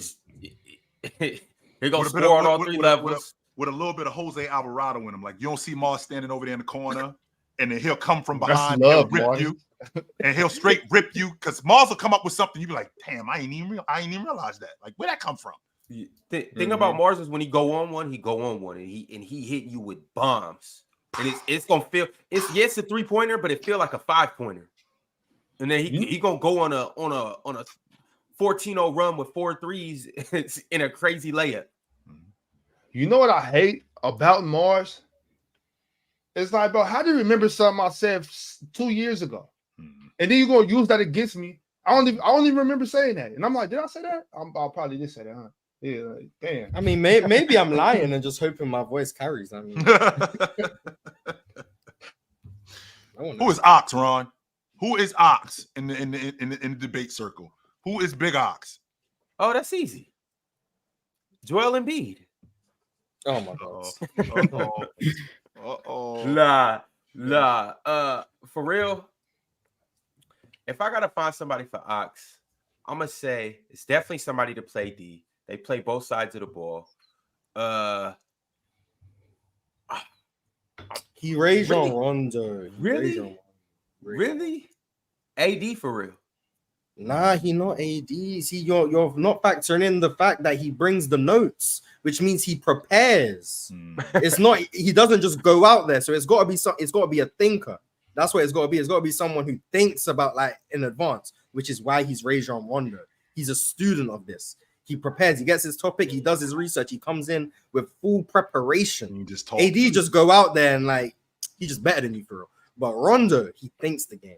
That's why he Rondo. That's why I like Draymond too. But I'm not gonna say he's abusive. So Rondo, I'm gonna go with Rondo. Well, I mean,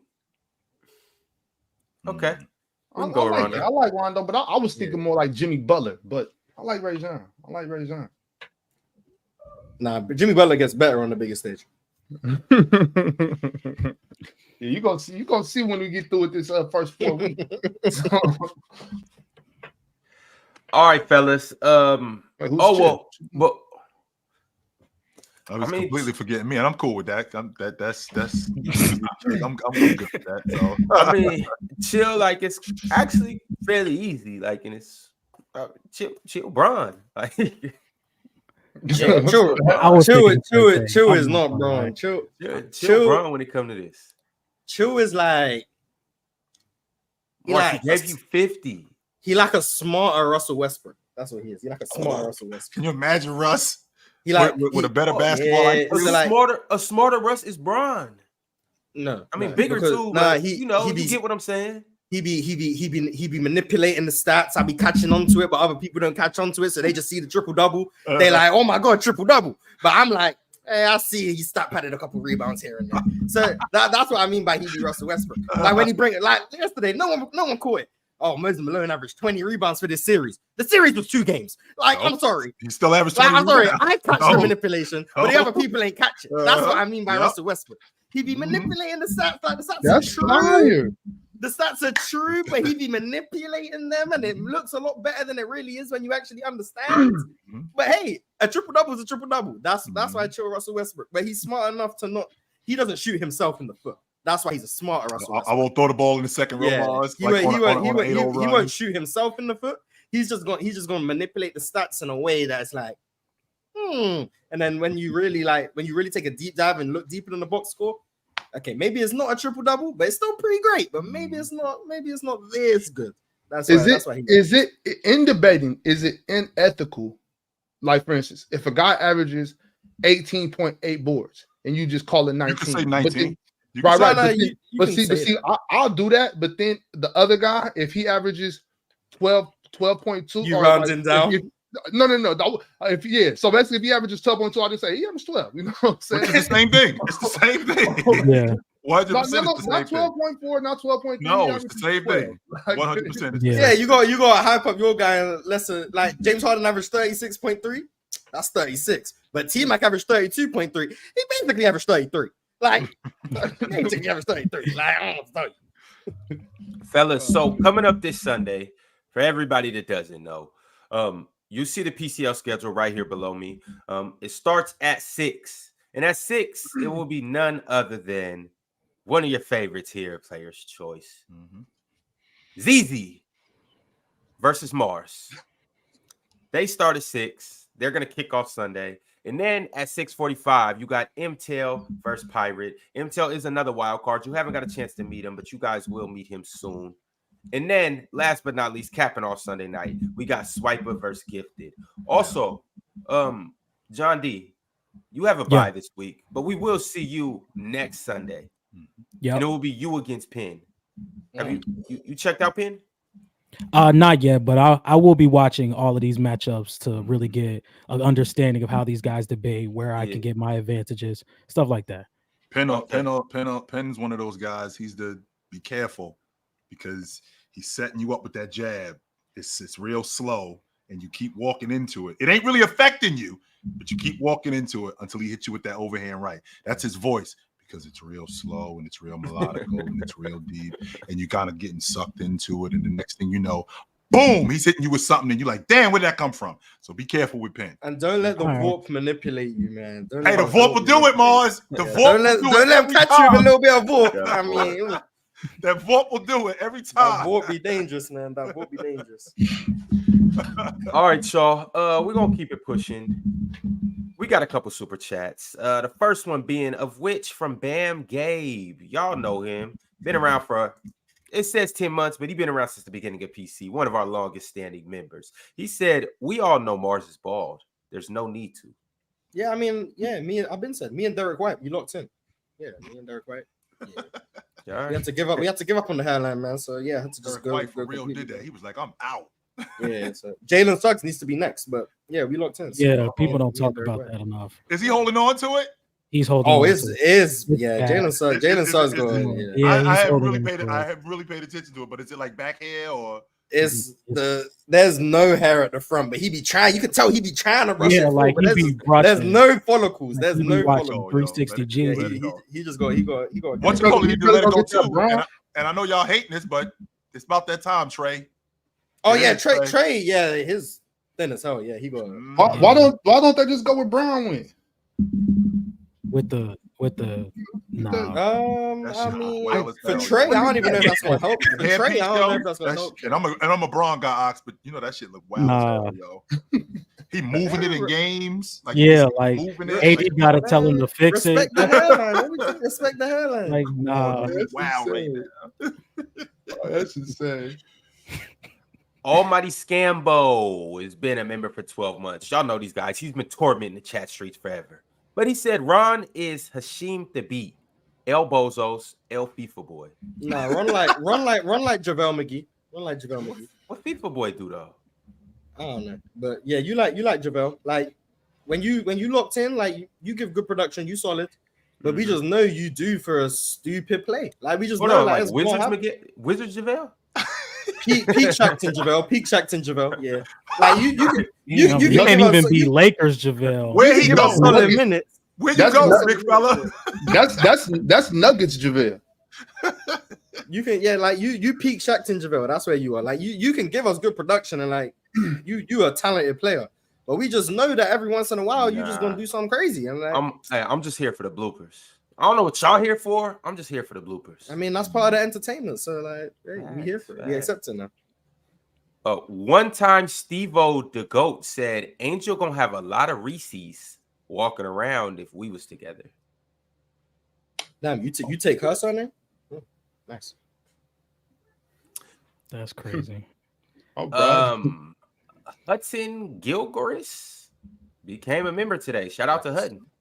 Nice. Appreciate you. Biggs with the super chat said, if you let Joel Embiid.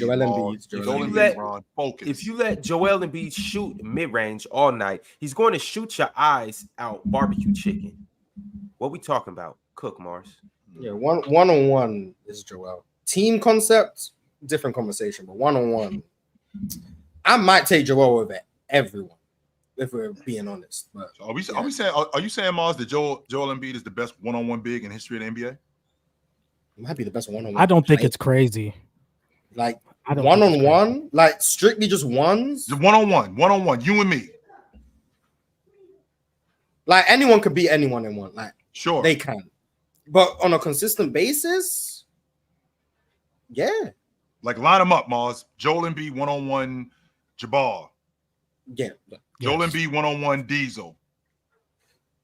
Hey, that's tough. Joel Embiid one-on-one, Lajuan. One-on-one, just ones, Mars. We ain't talking about like I think he got action with all of them. Now I'm picking Joel, like not every 10 times out of 10. Hell no, like you're not beating any of them 10 times out of 10. Right, but more often than not, I'm going with Joel. Okay, and that's away from just bigs, like players. I'm Joel versus KD. I might have Joel. Joel versus Kobe, just because of the size difference. I might have Joel. I'm not saying he's gonna win. I'm just saying like that's Joel the one-on-one against Joker. Oh yeah, he being Jokic. Yeah. KG and Tim Duncan. KG one-on-one. KG up there as well. KG tougher than Duncan in ones. Yes, in ones. Because remember, Mars, I don't got to do a lot of extracurricular stuff. In one-on-ones, it's not necessarily your bag. Because I've heard you say a number of different times. Yeah. 3 dribbles, 2 dribbles, like 3 dribbles. I don't got Duncan was not extracurricular. I can do a lot of stuff. Neither was KG. Right. But KG, the size thing for him against Joel is gonna be tough. He like 230, 240. He frail. Like he obviously struggled with Shaq. I'm not saying Joel Shaq, but the physical presence, Joel, he's still got that level of fluidity. So I'd probably take Joel over KG too. MP13 said Embiid needs to do more media. He's really personable and funny as hell. He is, yo. They should really try to get him some more media time. He's a known troll. I mean, everyone knows Joel a troll. I mean, he said it himself. He's a self-admitted troll, in fact. Yeah, he playing into it for sure. I mean, I'm here for it. Y'all go ahead and slap that like button and subscribe if you haven't. From one troll to another, Mars? Is that what you're saying? Yeah, like I've given him the stamp of approval. Yeah. Okay. Yeah. Grizz12 said, chill. Put a word in for your cousin. New PC signings? Yeah, we'll take Shaq over here. Toxic Key said Netflix is getting WWE January 1st, 2025. Are you guys wrestling fans up here? Because I'm not. I haven't watched. I stopped. I'm a sports fan, so no. Yeah, I stopped watching wrestling a long time ago. Wait, do you think WWE is a sport? I'm gonna take that as a no. I'm genuinely asking. It's more of a sport than driving a car. Oh my! How Ox feels about Lewis Hamilton is how I feel about wrestling in terms of being a sport. So, what's more of a sport, WWE or baseball? Y'all know, this is your man, Ox. This is your man. You're trying to turn the chat against me is crazy. I'm not. Wait, you don't think baseball is a sport? Look, a younger me said some things about baseball that I'm not sure if I feel the same way anymore. Such You know what I as But you used to say it wasn't a a younger you like 2 weeks ago. I wasn't 2 weeks ago, bro. Don't do that. At one point I just was like, you don't necessarily got to be in shape to play baseball. That's all I said. That's all I said. which is a So fact. do you consider golf a sport? You consider golf? No, a sport? hell no. No, Okay, golf is not. I'm just trying to. You have to be in good shape to be a Formula One driver, right? Be that as it may, I'm just, I don't want to get into this right now. Yo. Like, I get attacked for this. There are people that really feel so strongly about race car driving. They're upset at me about this. And like I said, I'm willing to say, okay, yeah, you got to be in shape, fine. Maybe it is a sport, but there's other sports like marathon running, cross country running, things like that I hold in higher regard, and that's all. You know what I'm saying? That's all. No big deal. My problem isn't with you saying that those marathon runners should have been on the top 100. My problem is you saying something that's objectively a sport isn't a sport. Right. Well, my thing is just because something's hard doesn't make it a sport. And I agree with that. Yeah, I agree with that. But Formula One's a sport. And what I'm saying is these guys probably are athletes.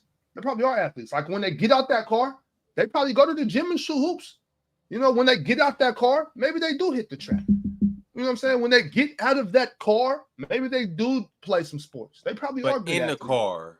But then Do you consider cycling a sport? Yeah, hell yeah. Yes. Okay. I'm just trying to get a gauge. Oh yeah. But Toxic no Key disrespect, said- no disrespect, though. Toxic Key said Peacock will have the NBA, NFL, WWE, and Premiere. When Shout out to them. they're gonna have I the thought NBA. Netflix was going to have the WWE. So I don't know. I guess they share. I don't know. I watch on League Pass. So 100%. yeah. Shout out to NBA 2K25 coming with League Pass again. There we go. One time, Steve-O the GOAT said, as a Sixers fan, Jokic should have won that MVP. 23. Yeah. I He feel was the best like- player in the league that year. Yeah. Diesel, aka King NPR, said, Mars, explain why Embiid is better than Dwight. I think I've done that before. I mean, he exponentially is better offensively.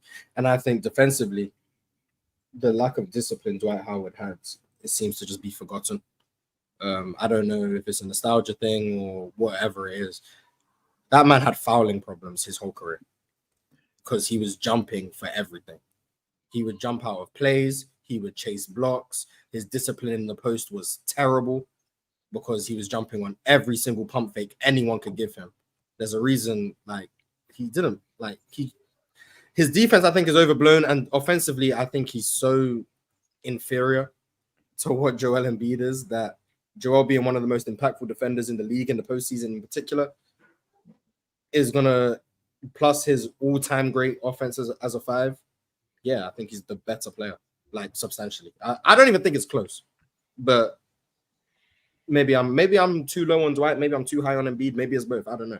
But from what I've seen of Dwight, I don't understand how people can hold him in as high regard as they do, acting as if he was the next coming of the best big ever. He just wasn't that, in my opinion.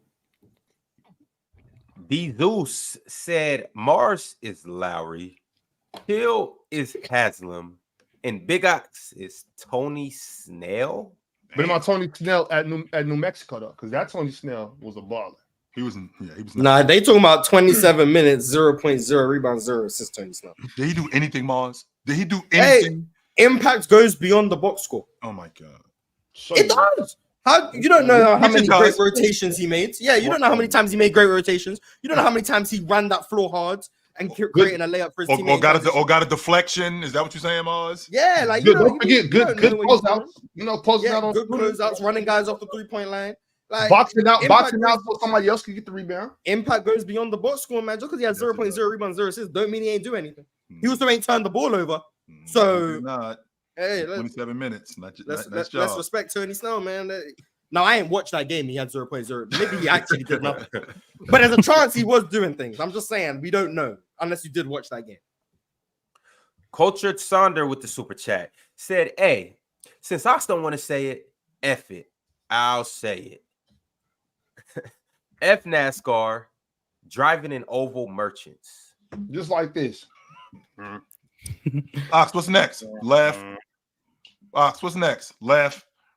It's different when you do it when you're going 220 miles an hour, though, Ox. No doubt. I could Way different. I could for sure respect the danger, the reflexes. You know what I'm saying? The hand. I respect that. I'm not even want to play with that. People have lost their lives in the cars. You know what I'm saying? Nah, bro. Brax the Bandit said Embiid versus KD. Who we taking 1-on-1? Who? I think Embiid versus KD 1-on-1. I think the size advantage would have to make me choose Joel Embiid. We talking about today or prime KD? Like 2016 Thunder KD. We'll say prime. We'll say prime. Yeah. I think when Embiid when KD had a first step. Well, it's KD all around the board. That's what I'm saying. I think it's KD. KD's. I don't think it's a wash. Don't get me wrong. Yeah, I think Embiid will compete, but I might go with KD. I don't think it's a wash. That's where we differ, Chid. That's where we differ. I think it's a wash. Yeah, I don't think it's a wash. As soon as KD gets the ball, Joel don't get it back. I just don't think that's true for any 1-on-1. He ain't scoring every time on him. No, that's not happening. I beg to differ. I don't think he's scoring every time on Joel Embiid. Joel Embiid is going to do something. He's going to put a body on him. He's going to make a shot. He's going to make a shot harder for him. We're talking about a 7-1 guy, right? And as big as KD is thin. So going up against a guy that's 275, 280, leaning on you like that, you're not scoring every time on me. No, that's not. We talking about a 1-on-1 game. One-on-one. Joel can't put his body on KD. When we check up, Joel can't put his body on KD. He wants all it takes is a jab step. It just takes one simple jab step. And if he takes that jab step, he's cooked. If he doesn't take the jab step, he's cooked. It's not possible. Okay, he cannot guard Kevin Durant, and that's no knock to Joel Embiid. No one can. You know what I'm saying? Like, you shouldn't be able to guard KD. You know what I'm saying? Whoever made that matchup is unfair. Like, why would you? You know what I'm saying? If they're playing the 13, the score is 13-1. Respectfully. No, one? No, I don't think one. No, we ain't doing Embiid isn't only scoring one in a 1-on-1 against anyone. Who gets the ball first? That's the first question, because I don't know about. Let's say KD gets the ball first. Now, remember, Ox, what we talking about? He's going to start out. Go ahead, Chip. Go ahead. We just got finished talking about how mobile Joel Embiid is as a defender, the 1-on-1 defender he is. Yeah, I don't buy that right? shit though. So him closing out, him getting the hand up on KD. This isn't foul baiting. This isn't none of that stuff. You got to play through contact, right? This isn't none of that stuff. So with that being said, him closing out on KD, him bumping KD having to now get to his spots regularly, not once or twice. Not once or twice. Yes, him putting a body on KD, him putting a forearm on KD, him putting hands on KD, him being physical with KD. KD's got to do that the entire time. I got a 275, 280-pound mobile guy on me. Well, what are we talking about? KD gets to that wide cross. There's a difference between being mobile and guarding KD. Joel is not that kind of mobile. Like, okay, yeah, cool, he moves his feet, that's fine. Sure. But it's like this: like as soon as KD gets the ball, he jab steps, right? Then he comes here, puts his back on him, and if Joel steps up and puts his arm here, KD goes back to the jab. Bam. There's no possible way Joel Embiid stays in front of KD. And let's say if the only way Joel Embiid even has a chance in this is if we have to play 3 dribbles. And if you play 3 dribbles, then he still could, because that lets it to where KD has a chance to guard Joel. If Joel doesn't have unlimited dribbles, he's not. You know what I'm saying? Like and this isn't a bad thing. This isn't a knock. I'm not disrespecting Joel. We're talking about Kevin Durant. He's not that type of mobile. Sure. It takes one rip through, one jab step. It takes one step back, and then it's anytime Joel comes out of that stance, he's just done. Because then KD's gonna come crazy. Yeah, that's impossible to guard for like Joel can't get with that shit. And if KD gets the ball first, KD probably starts on like one of those 5, 6, 7-0 runs. You know what I'm saying? Like this. I just think it's difficult. I just think it's difficult, even in a wide open sense, to score 14 straight, 13 straight buckets. That's difficult to do. Now what I'm going to do is I'm going to score 13 straight times on a dude who's leaning on me, not just leaning on me, who's contesting my shot. That wide cross, even when KD is getting that wide open, he's not knocking that shot down every time. if I'm gonna have him, if I'm gonna have KD shooting that shot, not every time, Mars, because one of the things that not every time in the gym, in the gym, and it's in the gym. I don't know if he's knocking it down every time. Even if he's knocking it down 80% of the time, I still have a chance to get the rebound. I still have a chance to get the rebound. Let's say we play one shot. We play one shot. Play one shot. So if he misses it, it's his ball, right? Right. That's the only way that this happens is praying for KD to miss. Joel's not making KD miss. Joel's not getting back in that shot. Like you're talking about bumping KD, contesting the shot. He's not doing any of that. Like he's just getting baked. I don't see how y'all expect Joel to be able to recover. But KD, another one of them ones, like KD might be anyone ever. Like if it's not like when it shooting mid-range, the lane. Like, I'm not about to stand on Embiid. I think Embiid like can win, like depends on the circumstance. You play spots, alternate who's getting ball first. I mean, you start including post-ups into it. Like, Embiid can get with KD. I'm not with 13-1 or 11-1, whatever you're playing to. But KD, like once again, that's KD. Like, I won't argue that, Mars. You know what I'm saying too. He can't back off of him. Like he can't give him space to like. He'll stick that 18-footer He'll stick that 18-footer 100%. And you're gonna have to play up onto every time he puts that ball in his lezi hand. You have to play up because you know that hezzy pool gonna be crazy. So you play up, he getting by you. Even in his prime, Mars, he has to have something that he does better. So KD, because Bryant told us this. KD was weaker going to his right hand than he was going to his left. All right, so I'm going to push him to his right. Even though he did polish that right hand, it still wasn't as good as the left. So what is my event? So what is my tactic? My tactic is I'm going to push him to the weaker drive. I got more of a shot of him missing with that wide cross that you talked about going left to right than I do with him two dribbles going with him going straight left. I have more of a shot. Now, Mars, remember what I'm talking about here. I'm talking about the difference between like 80% and 85%. Okay, it's not like he's gonna miss like 20 and 5%. No, we're not doing that. Absolutely not. But what I'm saying is I have a better shot of him missing with him going this way than him going that way. I got a better shot with that. So I'm gonna probably sit on his left hand because I know how good he is going to his left. And the fact that he's 6'10", I know I can't crowd him because he'll blow my doors off. But I know I got to give him some space, and I'm big enough that I can recover whenever he gets to that shot. But that's what I'm saying. Like in ones too, there's no help defense, so I can't. And he's that much fast. I think we're talking about these guys in their prime. He's that much faster than Joel. I can't give him away. I got to guard you straight up. Joel's not slow though. Y'all be trying to KD. He's not. I didn't say he was slow, Ron. Y'all be trying to. I'm not trying to do that. I'm saying we're talking about prime Kevin Durant. You don't have to be slow to get blown by prime Kevin Durant. Kyrie isn't slow. He's not Derrick Rose. Yeah, these are not knocks on Joel Embiid. We got to remember who we're talking about. If I give you the right, which that might stop you, that might slow you down or help me guard your pull up, but does it help me guard you blowing by me and dunking the basketball? Like you can't recover on that. Joe, you know what that is, Ron. You whip through and take one dribble from the 3-point line, and that's a dunk.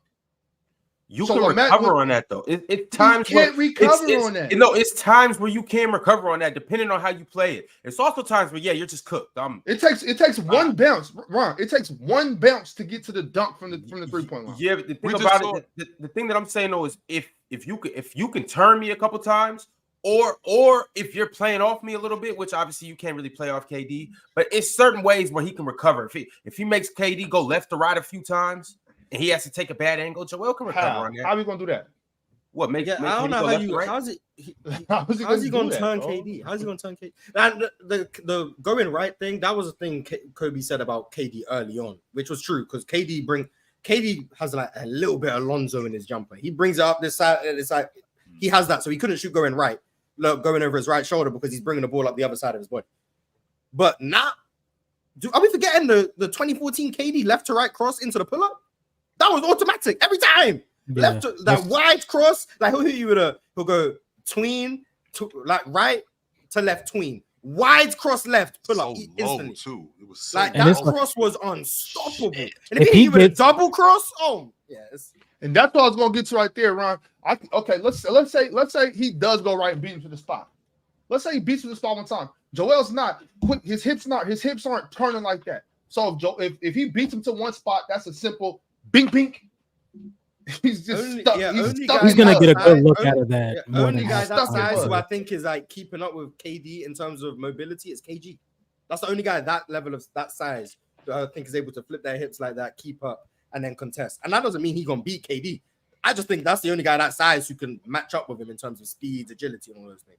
Embiid not doing that. Now, if Embiid gets the ball, he's physically imposing, and like KD isn't. You guys, I'm sure you guys have seen the clip in Warriors practice, DeMarcus Cousins bullying KD.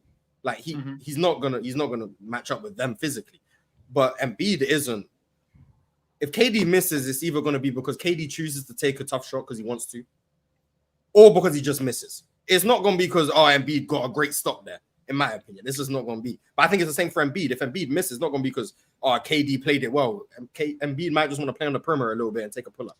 But if he wants to get his head down, bully him, get to his little jump hook, that's where it's like KD ain't got nothing for Embiid either. It's tough.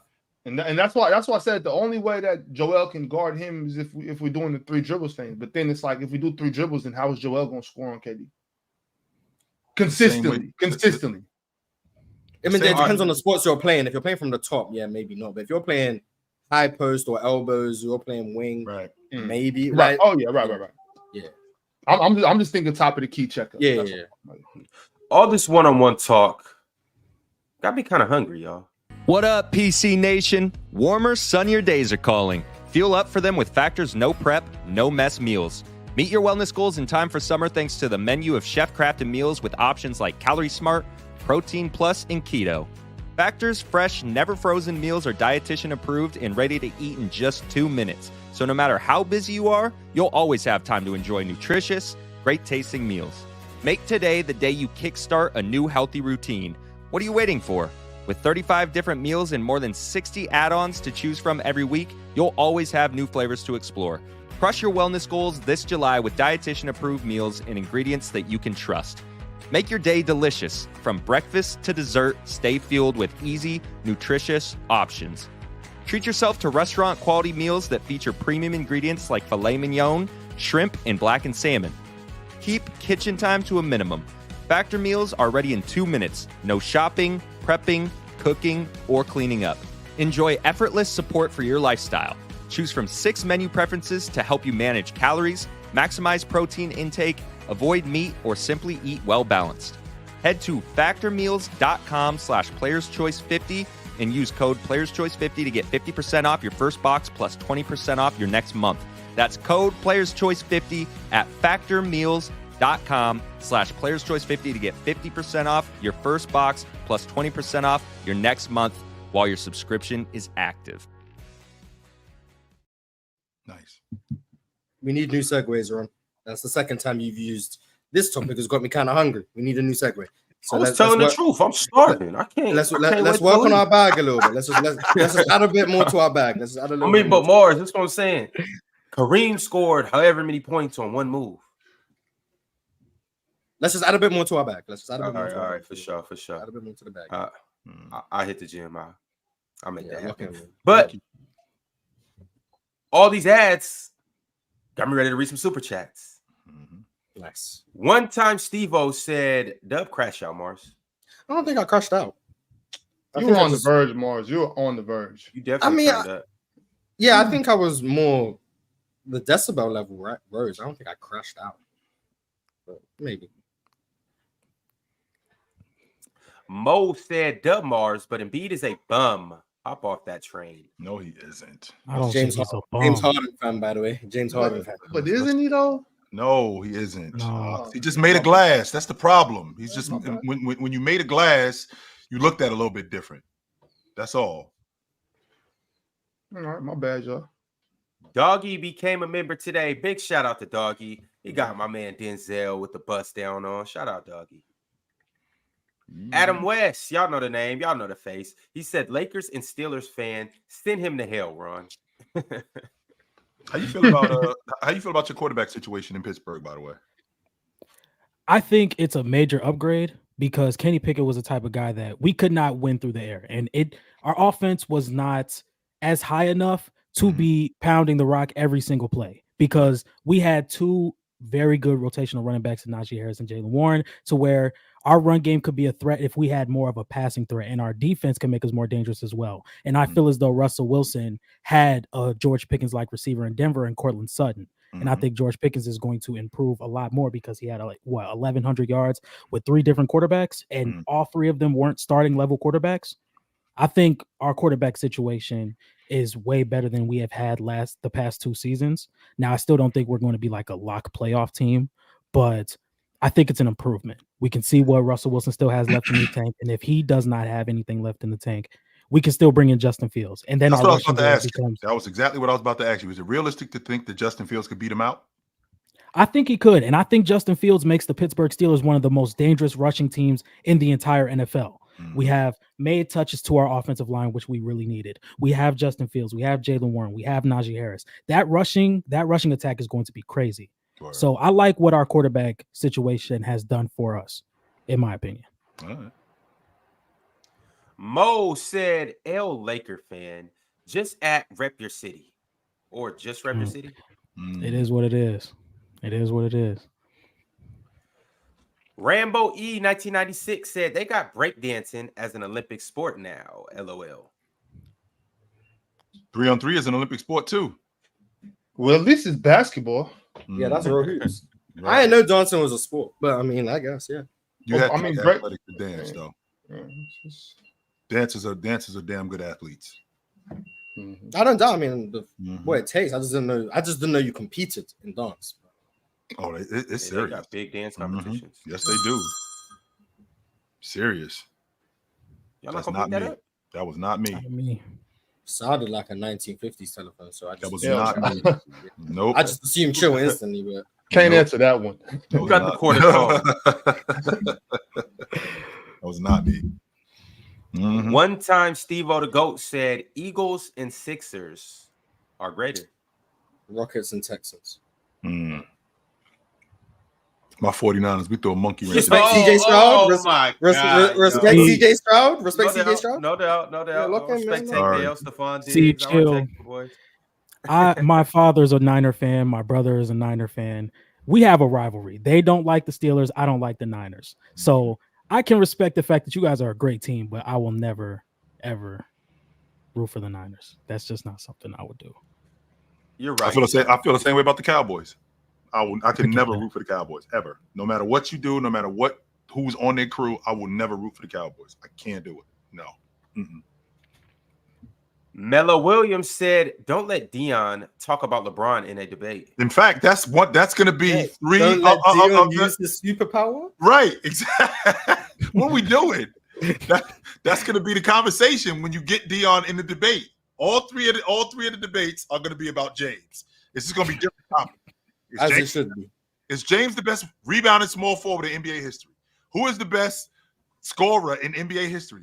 Who is the best passer in NBA history? LeBron James. Who is the best? Yeah, that's what it has to be. Yeah.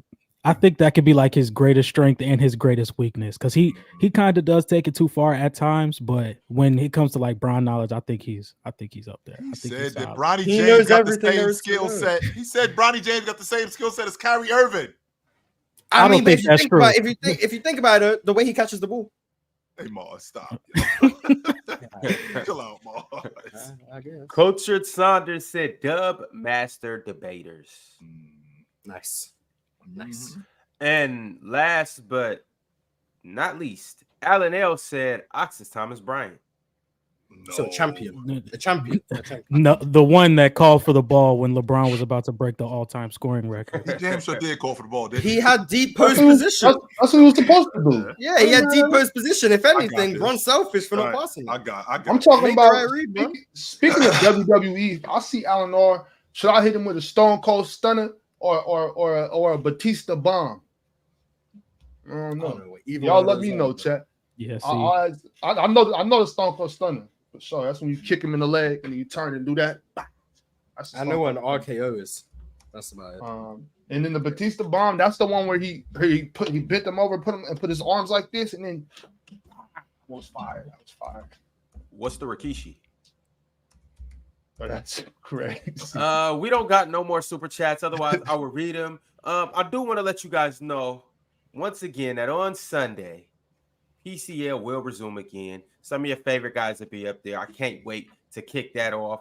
Day 2 of the PCL, and we'll get a much better grasp on what we looking like, what the competition's looking like, what all the divisions are looking like, and all of that good stuff. But in the meantime, y'all be sure to like this video, subscribe, become a member.